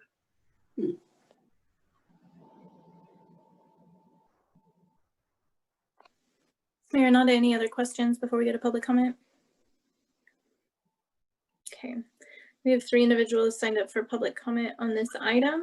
First is Carrie Altenburn. Please go ahead, you have 3 minutes, state your name. Carrie Altenburn, thank you. Thank you, Mayor Ananda. I of course is supporting this. It's extremely important, not just for the history of Lawrence, but I say for the soul of Lawrence, to get the less than stellar history of the town recognized and reconciled. As I said earlier, this is 50 years ago, and it may seem a long time to some people, but for those of us who were around then, it's practically yesterday. And that's what history is. There really isn't a separate history. It's the story of all of us. And doing these markers, monuments, whatever they're going to be called, is extremely important, not just for Nick Rice, but also for Tiger Dowdell. And the context is going to be very important, because the history behind these is why they happened. And actually, some of the discussions at the HRC meeting was that monuments, markers for each individual, and then perhaps a third one that would be located somewhere prominent, that would discuss in depth the history of racial tensions and the Vietnam War tensions and everything going on in 1970. It was probably the worst year in Lawrence since 1863 in Quantrill's raid. And that needs to be brought out to generations that weren't born then, or people that have moved into town that don't understand that Lawrence is a great town, but not always a great town to be in.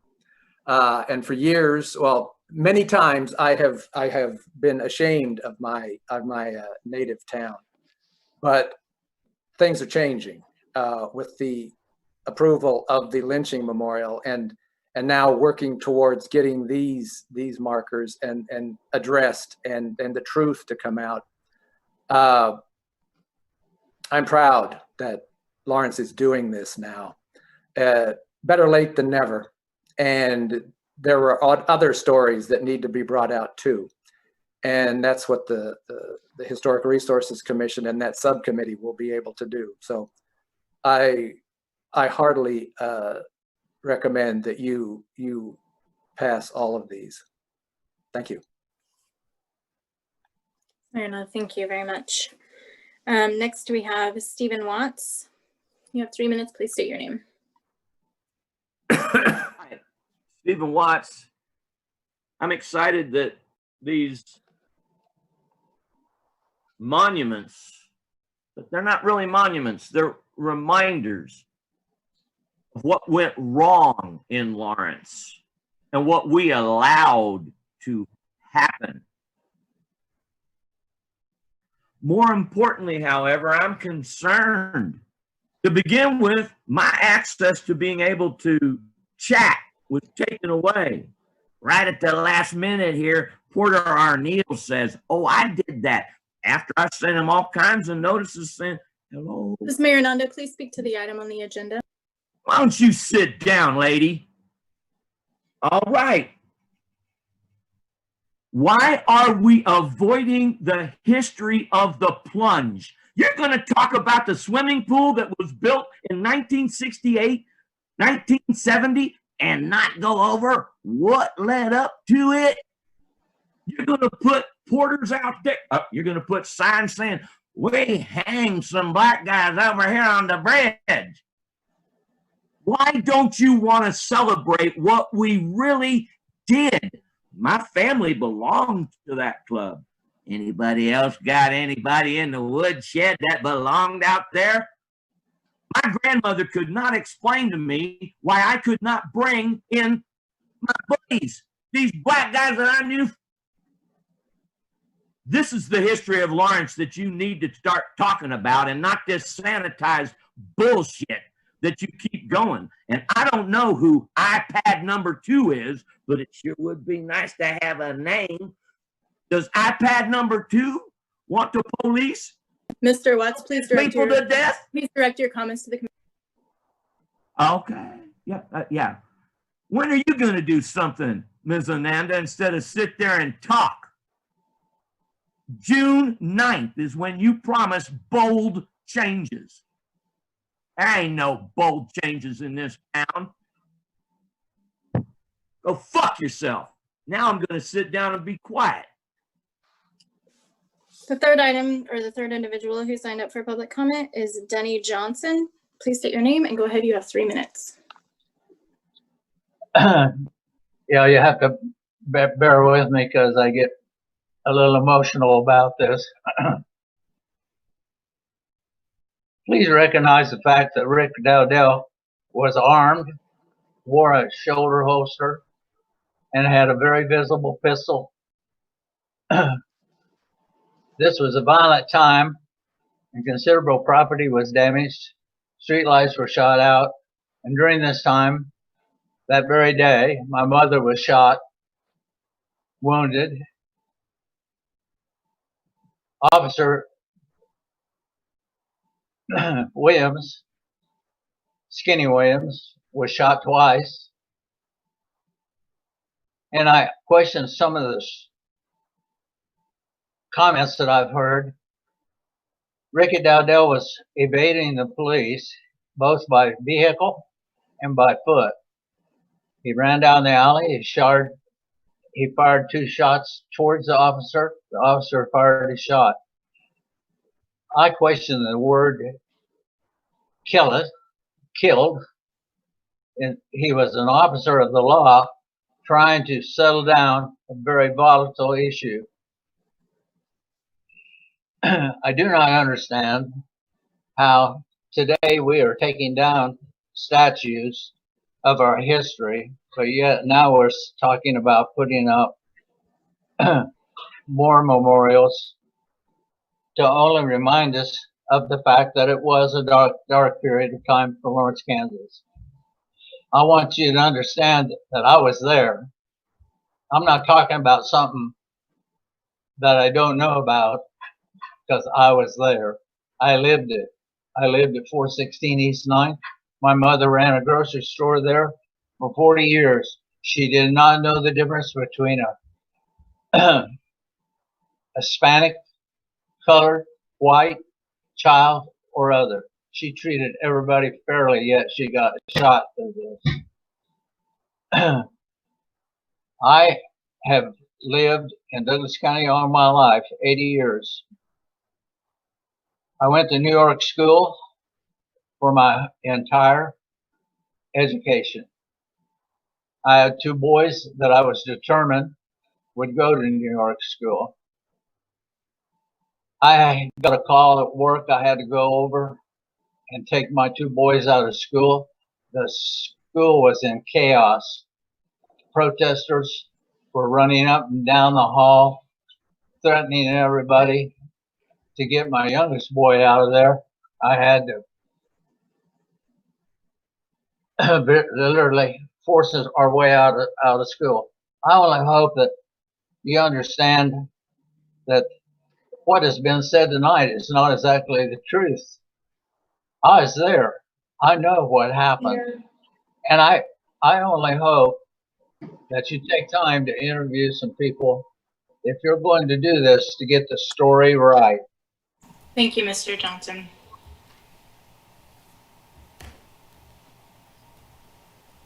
We'll bring this back up to the commission. Mayor, this is Sherri Reidemann, City Clerk. We do have someone here who wants to speak to this item. Thank you very much. Porter, please go ahead.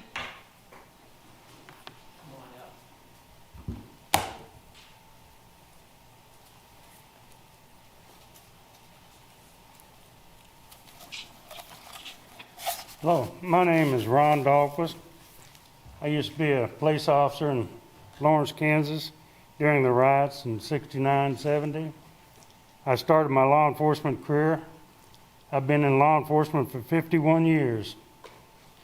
And I'm against this putting up plaques for these people because, you know, they're criminals. They was creating criminal act when they was shot. And I think, you know, the people that would do an investigation into this, they would find out the truth behind this act. And, you know, if we're going to put plaques up for people that are murdered in the city of Lawrence, you know, we've got a lot of plaques to put up. And then everybody from around the state could come in and see where everybody was murdered in the state of Kansas in Lawrence. And, you know, there's some awful nice people here, law-abiding citizens, that was murdered. And I can drive down the street and I can show you every house that I worked a murder in. Little kids, law-abiding citizens, old ladies, they didn't deserve to die the way they died. But these two guys, you know, they chose the way they died. They made that choice. They made the mistake. And our law enforcement are the best in the state. And I can't understand, you know, why you can't see that. I'm here to talk up for these law enforcement officers, and I think they've done a wonderful job. You know, when I first started here, there was 35 police officers, and we was up, one time there was 18 of us up in front of 250 people and was trying to make them disperse. And they threw rocks and everything else.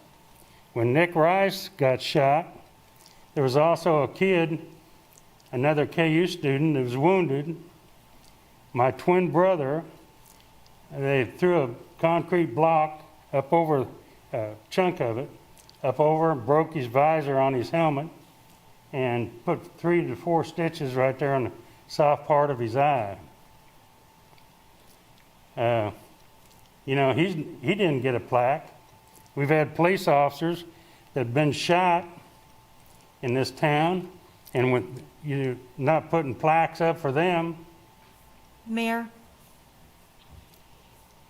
Oh, Thank you. okay. Thank you. Sorry. Thank you. Thank you for your time.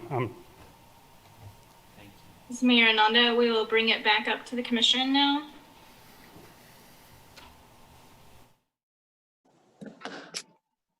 Commissioner Larson. This is Sherri Reidemann, City Clerk. I just wanted to say really quick, I have these as 2 separate actions To vote on, just to be clear, I wasn't sure if that was clear on the agenda. This is Mayor Ananda. Thank you. It is 2 separate paragraphs. We should have taken it that way. So we do have 2 separate actions regarding directing planning staff to work with Parks and Rec Department, Human Relations Commission, Watkins Museum, and Rice and Dowdell families to design markers and recommend placement opportunities for the markers to the City Commission. And the second item is direct the HRC to create a standing subcommittee to consist of representatives from the Human Relations Commission, Parks and Rec Department, Watkins Museum, and the Historian Commissioner from the HRC to consider future historic marker requests. Thank you, Sherri, for that distinction. Commissioner Larson, please go ahead. Yeah, Commissioner Larson here. And that's why my comments earlier were about context. I'm not for sure what the context is going to be since it wasn't presented as part of this item. Because when I read the memo that staff provided, it indicates in there that the markers should be installed to remember the deaths of Rick Dowdell and Nicholas Rice and the civil unrest of 1970 in Lawrence. And that's not part of our action, it doesn't seem like. Am I missing something?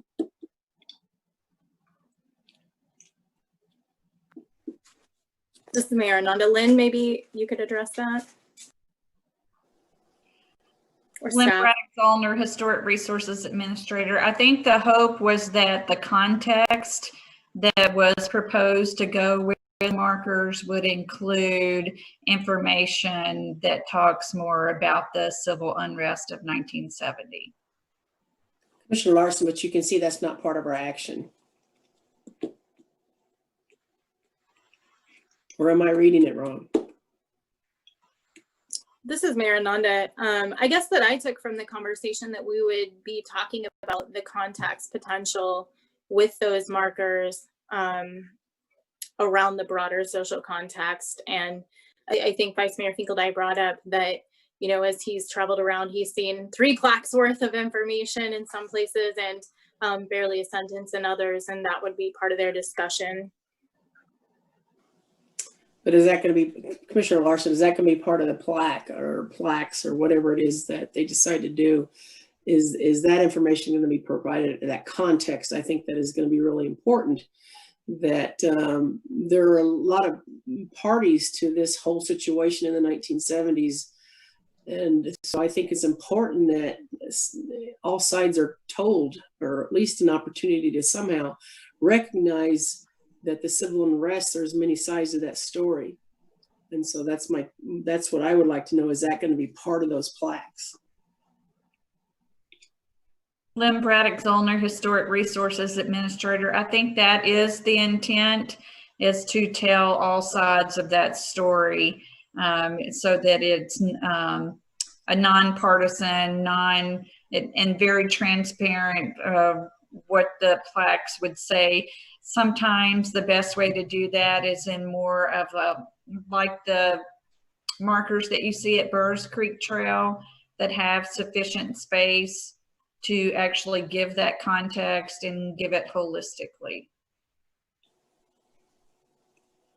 So Commissioner Larson here, is this a situation, I don't want to get into too much micromanaging, but if we're going to put this up on a plaque and try to be nonpartisan about it, or at least provide the sides of the story, so to speak, is that something that as a commission that we should consider looking at before it gets put up?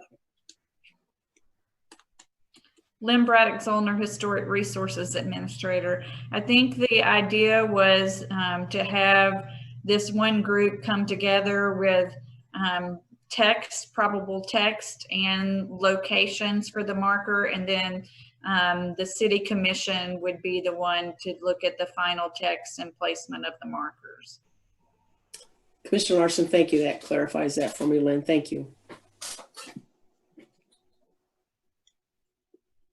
Commissioner Shipley, thanks, Mayor. I was kind of following along with that with Commissioner Larson. So, for example, if we, I hope we do, create this standing subcommittee, henceforth, a group might come to the stand, instead of coming to the commissioners or the city manager and saying, hey, this is important to us, they would be directed to planning staff, HRC, and the subcommittee, and they would go through that process, which will be a new process. That seems like one thing we're voting on, and then also this direction for the ones we've already discussed and has already been somewhat discussed with HRC and other parties. So maybe I'm hearing some of Commissioner Larson's reticence, like you would want to see it go through that process perhaps before it came back to us, which just seems like that's what the plan will be. Am I understanding that right? Lynn Braddock Zollner, Historic Resources Administrator. I think since this particular project is already in process, that it would not go to that standing subcommittee, but that it would go to the committee that includes the Rice and Dowdell families, to go ahead and keep this moving forward while an administrative policy and the establishment of a subcommittee can be addressed. That may take a little bit longer to have that in place, and we're wanting to move forward with this particular project while that's being taken care of. Commissioner Shipley, I appreciate that. Certainly not wanting to waste any more of these families' time. But I'm also going to assume that some of the same historic experts are going to be looking at it, yourself, of course, with the context and the wordsmithing. I imagine there's going to be several partners in that discussion, correct? That would be correct.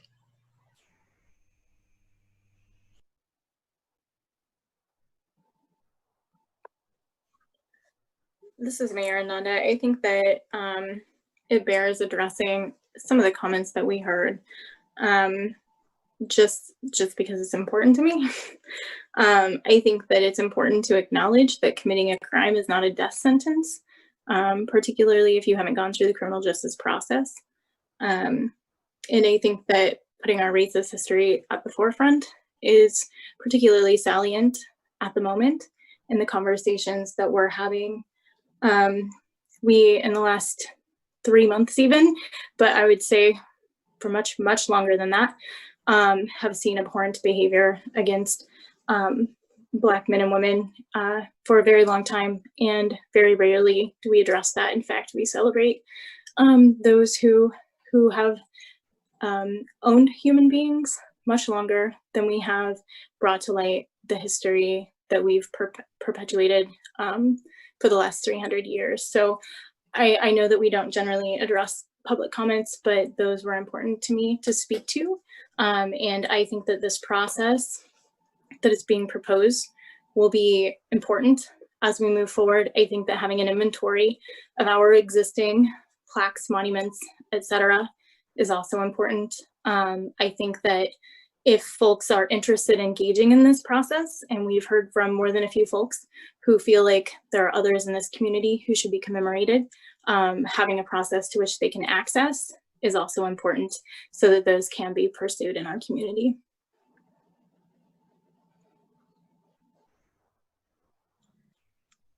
This is Vice Mayor Finkeldine. I would only add that in most cases, the most important and most moving historical markers are ones that do create some sort of controversy or create feelings or create doubt in yourself or doubt in your community or those sorts of things. I mean, again, just working on recent experiences, some of the historical markers on the way Native Americans were treated in Western Kansas, and some of those markers, historical markers, some of the markers from the Civil War and so forth,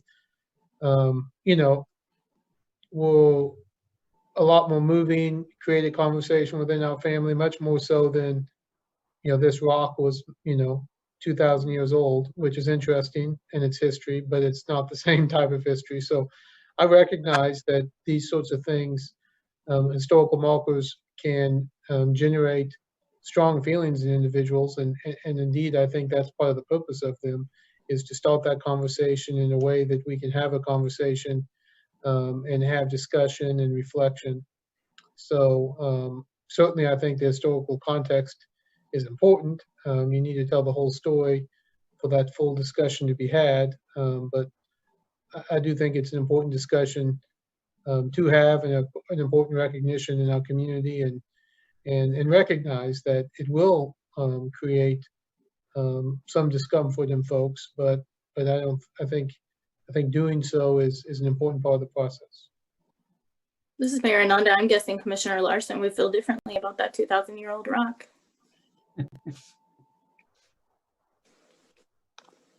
This is Commissioner Bowley. I am very fortunate to have attended a panel discussion at the Watkins Museum a couple years ago that featured Officer Dahlquist and also Tiger Dowdell's brother. I'm hoping that the Watkins has that on tape and it's available for our community. I don't know. But I'm convinced from that conversation that the death of Tiger Dowdell was a tragedy. I'm convinced that the death of Nicholas Rice was a tragedy. Losing these 19-year-old men during a period of unrest in our city, where there were all kinds of things going on. The Union was burned. The computer center was bombed. And I'm being reminded what 1970 was like, having experienced it myself, although not in Lawrence. But it was difficult here for many people. And I applaud the bravery of the people who want to try to put context onto a plaque for this. You know, there's a lot to try to fit in. As far as memorializing these young men or failing to do so because they were criminals, I think it's important to remember that we honor and celebrate John Brown. We have John Brown with us in this meeting. Actually, Carrie's had John Brown reenactor, and John Brown was a murderer.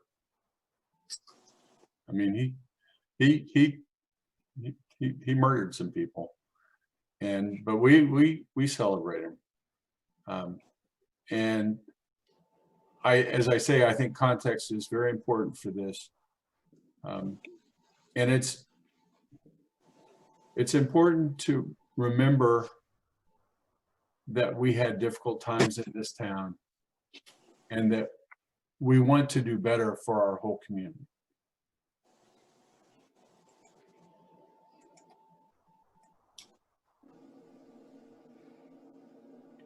This is Mayor Ananda. Is there any other discussion, or would we like to make, I believe, 2 separate motions on this item?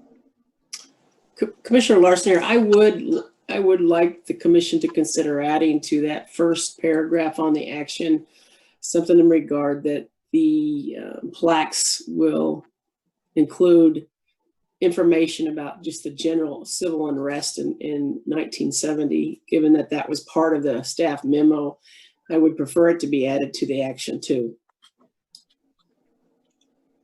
This is Mayor Ananda. I wonder the extent to which this process is driven by the folks who are requesting the plaque, and whether or not that would be something that we would receive the request that has been approved by the group that discusses it, and if we wish to have further discussion on that at that time, that would be appropriate. I'm just curious about process. Commissioner Larson, yeah, I can understand what you're saying. Again, I go back to the memo, and the HRC actually passed something that included the words "and the civil unrest of 1970 in Lawrence." That was part of their. It sounds to me, based on reading that was part of their motion and what they actually voted on. This is Mayor Lynn. Can you clarify that? I know you've spoken to it already. Lynn Braddock-Zollner, Historic Resources Administrator.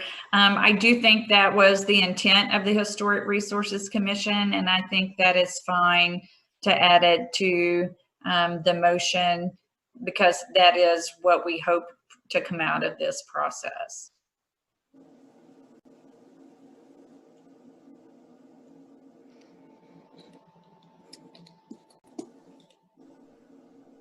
This is Commissioner Bowley. I'm comfortable with that addition.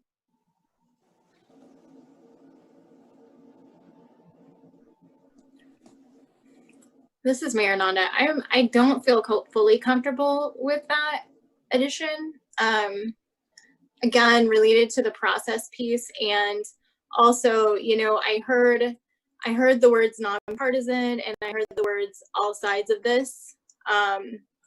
If this were a family member's plaque for a member of my family, and in order to have that plaque, and my family member was one of my Black family members, and I was required to include something that may include something like a quote from a member of the Ku Klux Klan, or I think that I wouldn't be okay with that. And I feel like that if that is the context that we're looking at, I don't want to necessarily intrinsically tie them to that particular historical marker. This is Commissioner Bowley. I see this as a city memorial. This is a city project.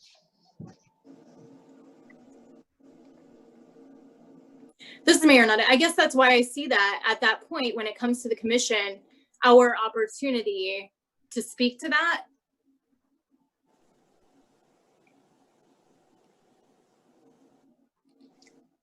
This is Commissioner Bowley. I see that we'll have an opportunity to consider the context that they provide, but I don't want us to be conveying the context in our meeting.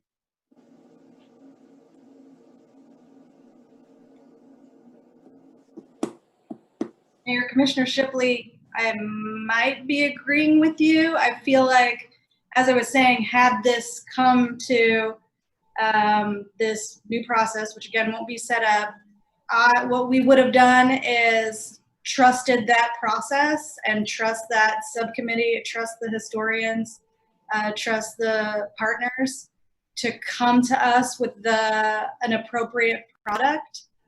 And I'd like to allow that here if that's possible. So I think I might be agreeing with you in terms of not restricting the language too much, or including something they, as work experts or as people who have looked at markers like this around the country, that might tie their hands.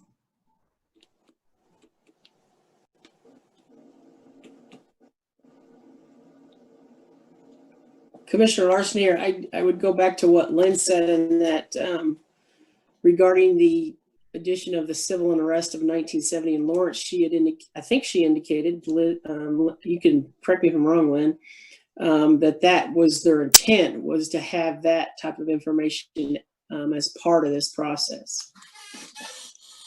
So I don't, Commissioner Larson, I don't, I would have liked for the commission to consider at least adding that aspect of it based on, the staff memo that is exactly what the HRC voted on.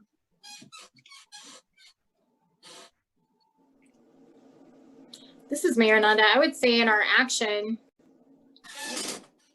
it says work with these folks, Parks and Rec, HRC, Watkins, Rice and Dowdell families, to design markers and recommend placement. I don't feel like we need to be more specific than that at this juncture, in my opinion.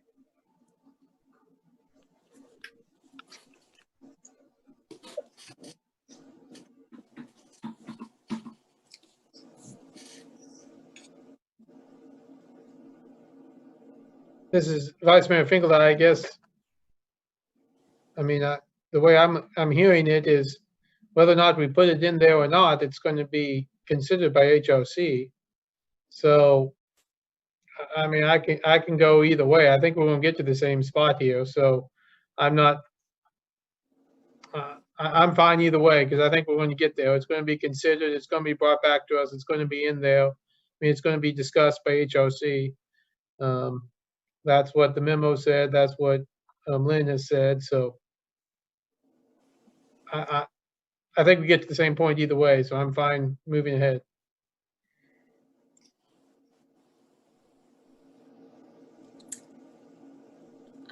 This is Mayor Ananda. I guess I will try for a motion here and see if it goes. I move that we direct planning staff to work with Parks and Recreation Department, the Human Relations Commission, the Watkins Museum, and the Rice and Dowdell families to design markers and recommend placement opportunities for the markers to the City Commission. Second. This is Mayor Ananda. We have a motion from Mayor Ananda, second by Commissioner Shipley. I vote aye. Commissioner Shipley? Aye. Vice Mayor Finkelstein? Aye. Commissioner Bully?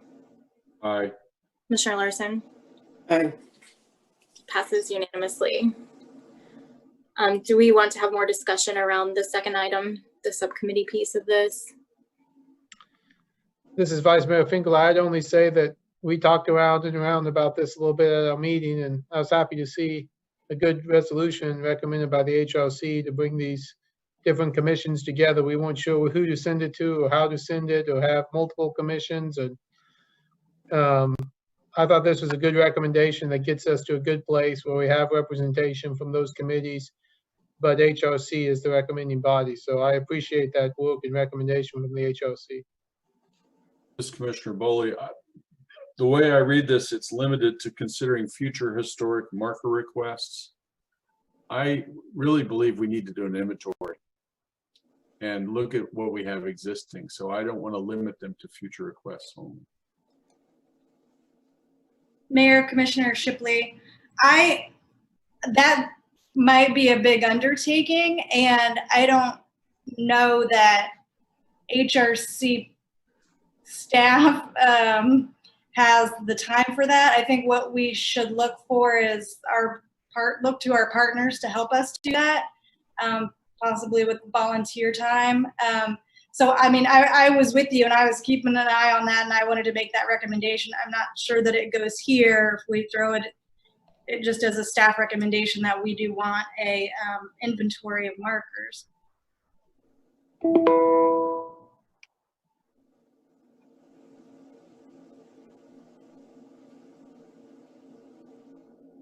This is Mayor Ananda. I wonder if we do send that to staff and let them sort out where might be most appropriate for whom to make that directory. But I completely agree with you, Commissioner Bully, that that is something that we need.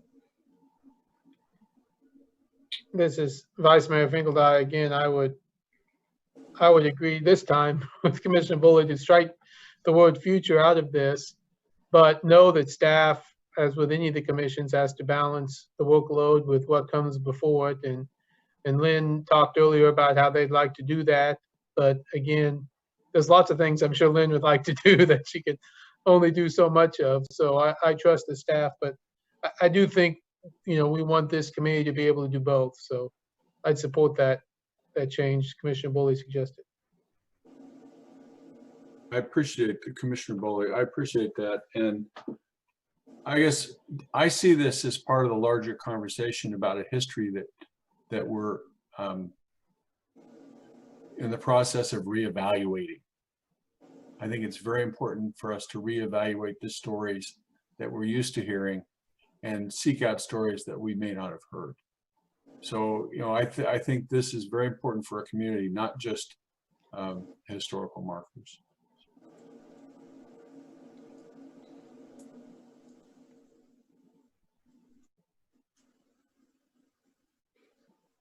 This is Mayor Ananda. I appreciate that, Commissioner Bully. Do you have a recommendation on who would be tasked with that if it is not that committee, or do you prefer that it is that committee?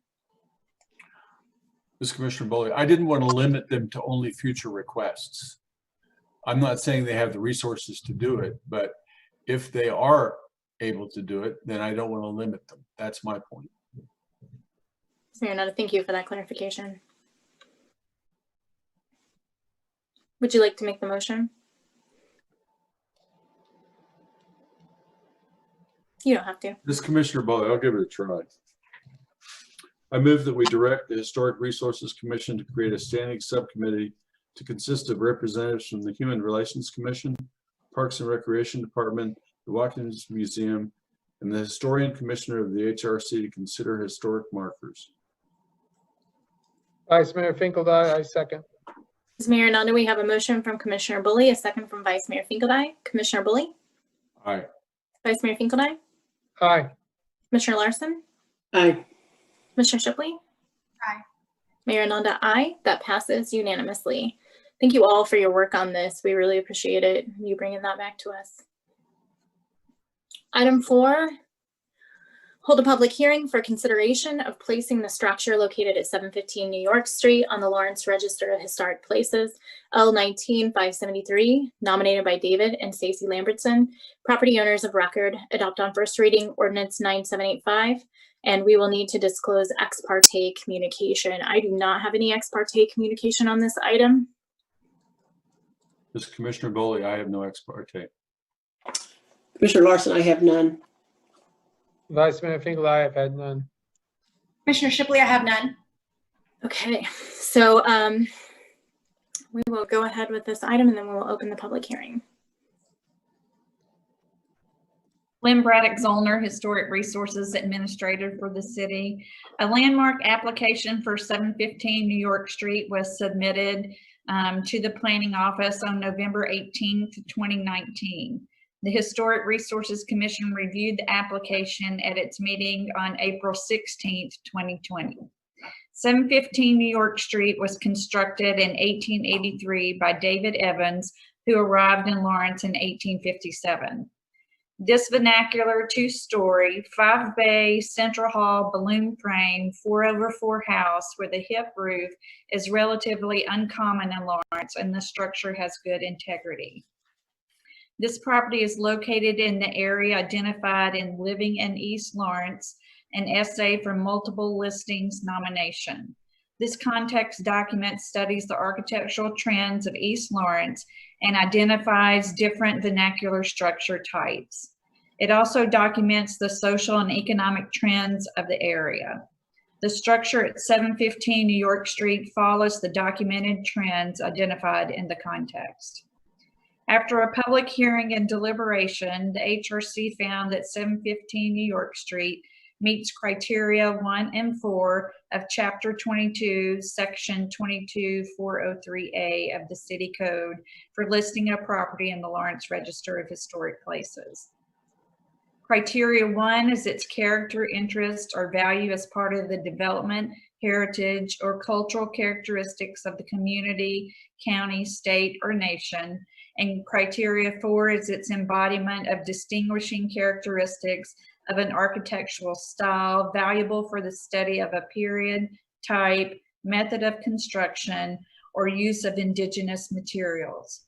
The HRC adopted Resolution 2020-01 recommending 715 New York Street as a landmark on the Lawrence Register of Historic Places. The HRC recommendations are included in the report to the City Commission, which is page 4 of your agenda packet item. There's a historic photo of the structure on page 21 of the packet information. Pages 22 through 26 show photos of the structure. Page 22 is the east elevation of the structure. Page 23 is the north elevation of the structure. And page 25 is the south elevation of the structure. Page 26 shows the new addition on the west elevation of the structure. The nomination for the structure is located on page 11 of 49 in your packet, and that's the information that was provided to the Historic Resources Commission when this item was under consideration. In pages 15 and 16 of that nomination staff report, define the environs of the area for the property. The environs map is located on page 17. This map shows the 2 areas defined in the environs definition. Area 1 shows the development pattern of the residential area in East Lawrence, and Area 2 defines the commercial area and patterns that are associated with the history of the area. Ordinance 9785 is included in your packet on pages 6 and 7 for your consideration. This ordinance will landmark 715 New York Street as a landmark on the Lawrence Register of Historic Places. And I'd be happy to answer any questions you may have. Mayor Ananda, are there any questions from commissioners for Lynn?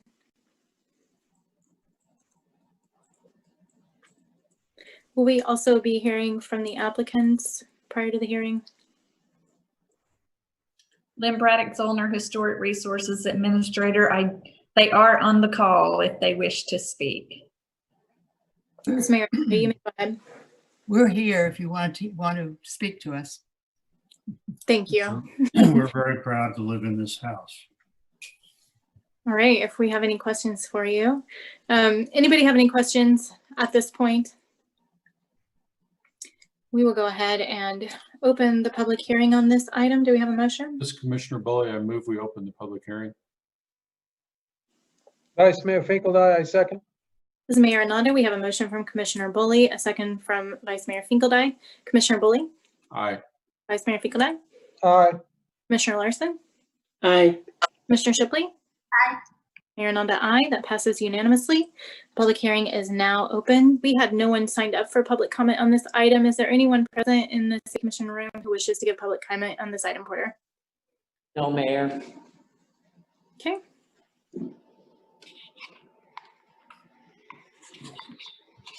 This is Commissioner Bully. Move we close the public hearing. Vice Mayor Finkeldine, second. This is Mayor Ananda. We have a motion from Commissioner Bully, a second from Vice Mayor Finkeldye. Commissioner Bully? Aye. Vice Mayor Finkeldye? Aye. Commissioner Larson? Aye. Commissioner Shipley? Aye. Mayor Ananda, aye. That passes unanimously. The public hearing is now closed, and our last item on this particular agenda item is to adopt on first reading ordinance 9785, designating 715 New York Street as a landmark on the Lawrence Register of Historic Places. Any discussion? Commissioner Larson, I just want to, I looked through the package and actually drove by the house, and I'm just really impressed with what you've done with this. And I want to thank you for preserving this, because we need to do that all we can here in Lawrence when we get the opportunity. So thank you. This is Commissioner Bully. I move we adopt on first reading ordinance 9785, designating 715 New York Street as a landmark on the Lawrence Register of Historic Places. Commissioner Shipley, second. This is Mayor Ananda. We have a motion from Commissioner Bully, a second from Commissioner Shipley. Commissioner Bully? Aye. Commissioner Shipley? Aye. Vice Mayor Finkeldye? Aye. Commissioner Larson? Aye. Mayor Ananda, aye. That passes unanimously. Thank you all. Thank you so much for your application. And thanks for your patience this evening. Indeed. We are ready now to move on to commission items. Are there any future agenda items a member of the commission wishes to add? I had mentioned earlier in my comments that I was going to mention here a broader conversation around event permits, other events happening within the community. I know on those applications, there was an indication, and we heard certainly from an applicant who was working very hard to maintain social distancing and address all of those issues, keep our community safe, which is of vital importance, especially now as we're seeing our numbers rise. So I just wanted to see if, knowing the work that the Unified Command has been doing, certainly our county has guideposts for how we open and how we move forward. I didn't know if the commission would like to hear about those so that we can feel secure in granting those applications. If we wanted to have any discussion about that as a commission, I just wanted to give us an opportunity to discuss whether or not that would be something we want to discuss.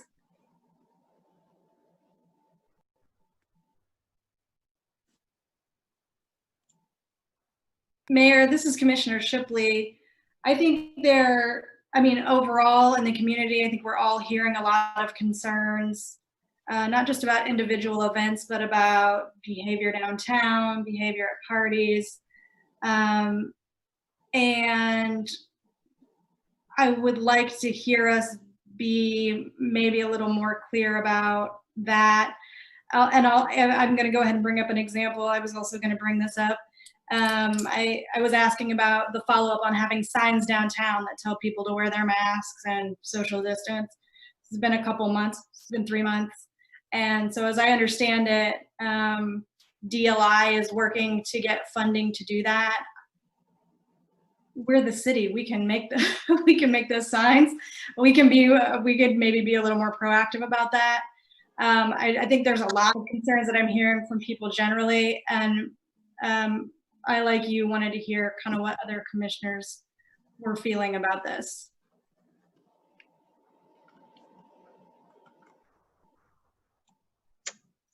This is Vice Mayor Finkeldye. I guess maybe we should hear from staff on how these are processed, or are we even getting people requesting these events besides this one, which I think in lots of ways was unique and somewhat safe. I mean, obviously different entities have often requested events, and I'm not sure if they're being requested and staff is turning them down before they get to us, or no one's making the requests.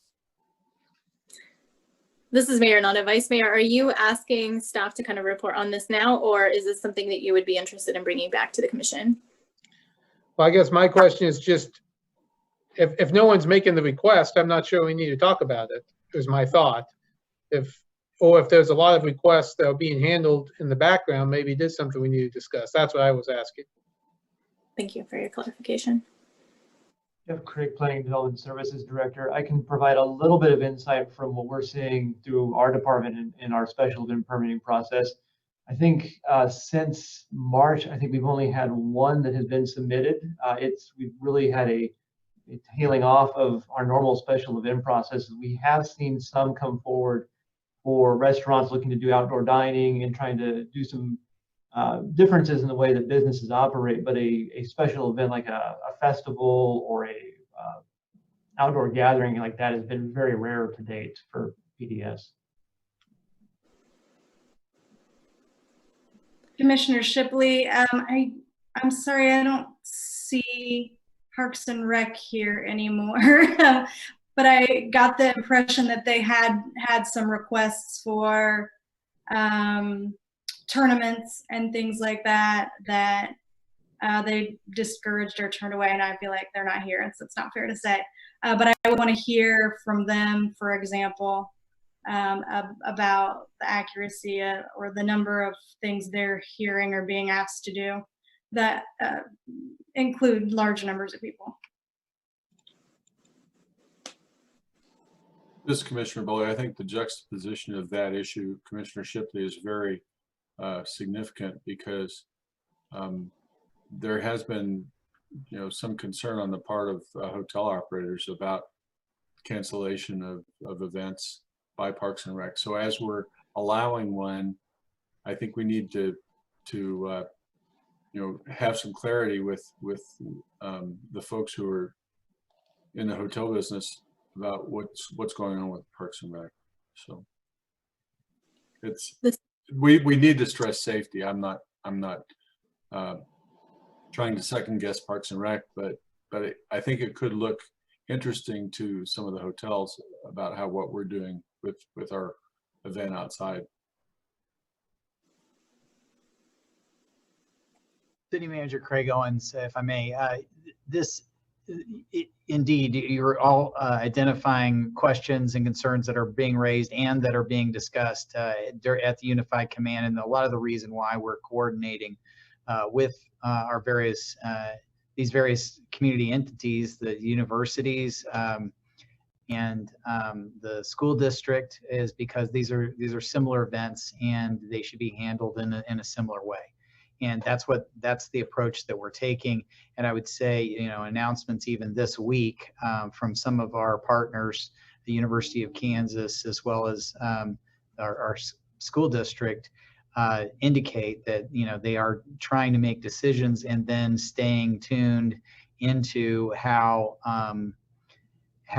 the spread of COVID-19 and the reaction to the community, how that could impact these decisions. So everybody's trying to kind of stay in a posture of being reactive to what the data is showing us. And at the same time, we understand that there are very complex plans and impacts that it has on rippling effect on our community. And that's why we're trying to look at these things. I will be prepared next meeting to give you a little more detail on that. And I also expect that we're going to have some more announcements out of the Unified Command that'll speak to some of this. So I'd offer that up. That's I think a week away, but I think we can bring you something that's a little more satisfying. But I do want to recognize that there is complexity in the way these is being analyzed, the factors of what we're seeing from a medical standpoint and how it's spreading in the community or not spreading in the community, where it's spreading, and the risk factors that we're trying to accommodate using medical expertise as the driving factor in these decisions. So certainly Parks and Recreation is trying to make decisions that are consistent with those recommendations, and we would continue to do that. This is Mayor Ananda. I would appreciate you bringing information to our next meeting. Is there anyone opposed to that? Thank you, Craig. Are there any other future agenda items to add? Mayor, this is Commissioner Shipley. I don't know that I have anything to add exactly, but our kind of discussion about the ambassadors I thought earlier got kind of truncated a little bit. I just want to make sure I did understand that staff was going to keep, perhaps, or look into at least having someone stay on in that role. I, in the future, would like to see maybe some kind of report about that, or some kind of expansion, or to know what kind of training they're offering. Because my recollection from years ago is some of the suggestions for that kind of program would be they might have basic first aid. If we might even have someone down there in the evening that was giving parking advice, and being a friendly face downtown that's also just kind of watching some of the party atmosphere.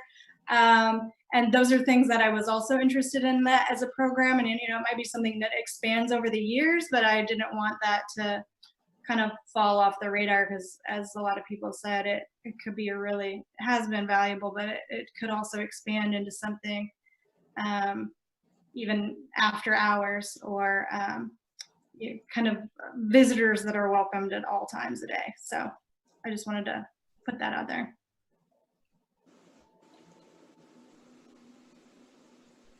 I would not be opposed to receiving information about that in the future as they establish that further.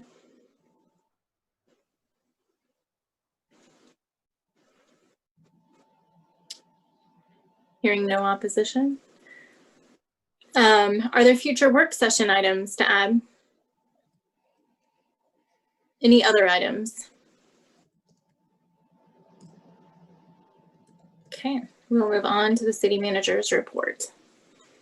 City Manager Craig Owens. I won't go through in detail many of these. The first couple are, building permits and development, planning and development services reports. I think both are indicators that lead to the fourth item, which is the sales tax report. We continue to see, pretty strong economic activity. People are still making investments in their properties and still planning investment in their properties. These aren't evenly spread against all businesses, obviously, but there is more strength in I think our economic activity than we were projecting, and that leads to that fourth item, which we may have some more discussion on. But I wanted to say that you continue to see building permit activity is very brisk, and what we've got in the pipeline seems to be also an indicator that we're continuing to see growth in Lawrence, which is heartening. Happy to answer any questions anybody has on it. And I believe Jeremy's here to answer any more details on item number 4, the sales tax report, if there is any. This is Mayor Ananda. I actually had a question about the traffic signal coordination and timing study. I was curious if we're getting any public feedback as we implement those changes. As a regular user of 6th Street, I've certainly noticed the changes and some changes in those patterns. Are we planning any kind of feedback, tweaking, conversation around that? Mike Lawless, Deputy Director for Municipal Services and Operations. Yes, we actually have gotten some feedback since we implemented this back in May, and it actually led to some of the changes that we made there at the Kentucky, Vermont, Tennessee, Mass area there. If you traveled that way shortly after we made those changes, you noticed that it didn't work so well. And we definitely got some input from folks on that, and we did make some adjustments.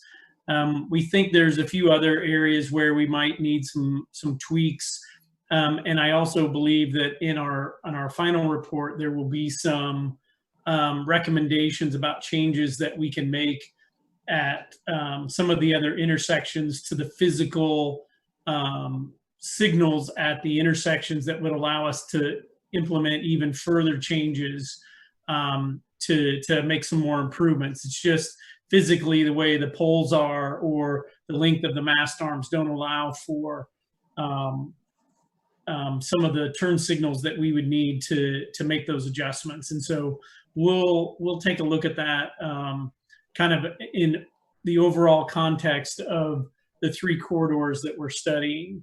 And so right now we're getting ready to implement on Iowa and 23rd Street. And I think we'll see some press releases on that coming up here very shortly. This is Mayor Ananda. Thank you. I think that, I've seen some conversation around this item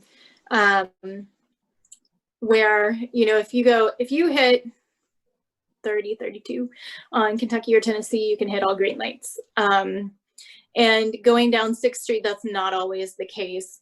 And I don't know if, in those studies that is necessarily the goal, or if the goal is just managing traffic flow, or I don't know. I guess that's just an area in which I'm not sure that I completely understand what the end goal would be. If you are traveling the speed limit, how many stoplights can you expect to hit on 6th Street?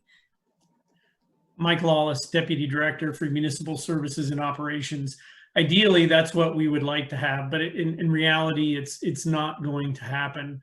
The idea is that we would have had the ability to travel the 6th Street corridor prior to implementation of the signal improvements or the timing improvements, and then travel it again afterwards and show the improvements in the time that it took to travel that corridor. Unfortunately, COVID hit right before, in March, and we weren't ready to implement in March. So had we done a pre-implementation travel, it wouldn't have been reflective of what was there before. And even on Iowa and 23rd Street, traffic patterns aren't completely back to normal. We're going to do some pre-travel timings and then post-travel timings, but I don't, again, yet know how reflective those will be of the traffic patterns that we had pre-COVID. So I think we'll see improvements, but I don't know that we'll see the improvements we might have seen had we had a more normal traffic pattern. This is Mayor. I don't know if that answers your question or not. I think that it answers the question to the extent that you can, having such a large interruption in that process. So thank you. Please go ahead. Commissioner Larson, I was hoping that Jeremy might be able to talk about the sales tax report a little bit. Maybe how it's going to impact any changes we need to make going forward, or any spending changes we need to do. Sorry, I didn't mean to interrupt you. What was that last part? Just, how is it going to impact our spending going forward, since it looks like it's down overall from year to year? Or maybe I didn't quite. Yeah. Sure. Jeremy Wilmoth, Finance Director. As you all may recall, during the budget discussion, we had talked about, prior to the budget discussion, we had brought several scenarios, and you all had recommended that for budget purposes, we went with the most conservative of the scenarios, which is how our budget started. As we began working through that budget process, we lightened up that restriction, if you will, based on what we were seeing, even though it was early on in the pandemic, because we didn't want to present something that would have a negative impact on our ability to provide the excellent level of service that our citizens have come to expect from the city. We didn't want pessimism in sales tax to be the reason that we were, having to lay off people or cut services in a drastic way. So the budget that you all had adopted had contemplated about a 15% reduction in sales tax in 2020 compared to 2019. Thankfully, our current projections are not that severe, but I will remind you all that the budget that you adopted contemplated about a $7 million gap between revenue and expenses in the general fund, and only $4 million of that was sales tax. So even if sales tax matches dollar for dollar 2019, we're still looking at a gap of revenue in the general fund and or the general fund having to cover loss of revenue for the guest tax fund, for the recreation fund, for the golf course fund, et cetera. So while there is hope that the sales tax will not be as that sales tax reductions will not be as severe as we had originally anticipated. What that means in real dollars is that the amount of the gap between revenue and expenses just shrinks. So instead of needing $7 million of fund balance to finish 2020, perhaps we only need 5 or 6. But as we discussed during the budget, any changes to those projections will be made on our quarterly budget discussions. In terms of sales tax as it stands right now, through August, sales tax is roughly 1.3% under where it was this same time period last year. Before August, we were closer to 3% down. So August was actually a much better experience for us this year compared to the August a year ago. And as you all recall, sales tax are about 2 months behind due to reporting requirements. So we're looking at activity in the month of June.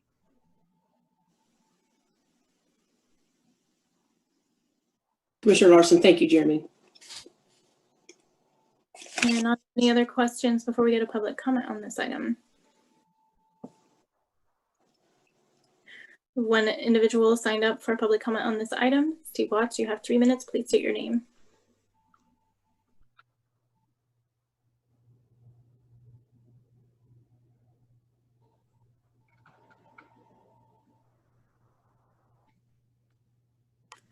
Do we know if he's still on the call?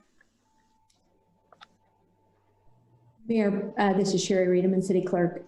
Porter's going through the list right now to see who's still on.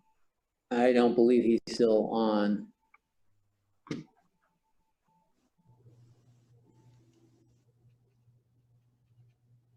It appears that he dropped off. Okay, this is Mayor Ananda. Is there anyone in the commission room to give public comment on this item? No, Mayor. Okay, we'll move on to the calendar. Anything to discuss there?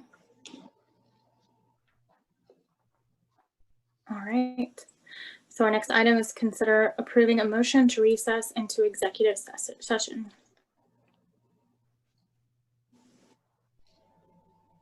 This is Vice Mayor Finkeldei. I would move that we recess into executive session for approximately 30 minutes to discuss a personnel matter involving a city employee pursuant to the non-elected personnel matter exception, KSA 75-4319B1. The justification for the executive session is to protect employee privacy. The City Commission meeting will resume in its virtual format in accordance with Resolution 7333 at the conclusion of the executive session. Commissioner Boley, second. Mayor Ananda, we have a motion from Vice Mayor Finkeldei, a second from Commissioner Boley. Vice Mayor Finkeldei? Sorry.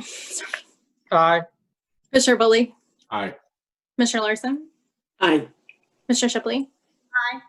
Mayor Ananda, aye. That is unanimous. And we will return to this meeting in 30 minutes. Thank you.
We are heading back.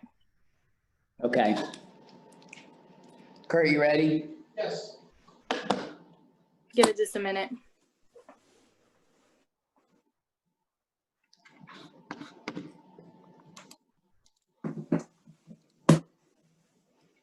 Oh.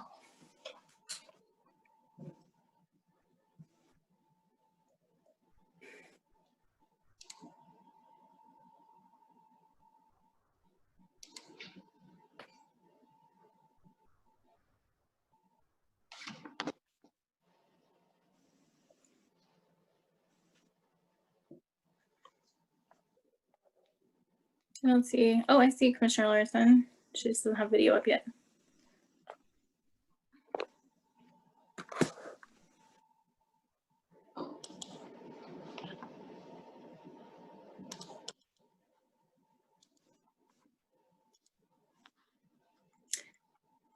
This is Mayor Ananda. I think are we ready, Craig? Or Kurt? Yes. Okay, Yes. I think we're roll. Vice Mayor Finkeldie? Here. Commissioner Bully? Here. Commissioner Larson? Here. Commissioner Shipley? Here. We are all present. We are back and we have nothing to report. We are ready to Foley, move we adjourn. Commissioner Larson, second. Mayor Ananda, we have a motion from Commissioner Bully, a second from Commissioner Larson. Commissioner Bully? Aye. Commissioner Larson? Aye. Vice Mayor Finkeldie? Aye. Commissioner Shipley? Aye. Mayor Ananda, aye. We are adjourned. Thank you so much. Thank you.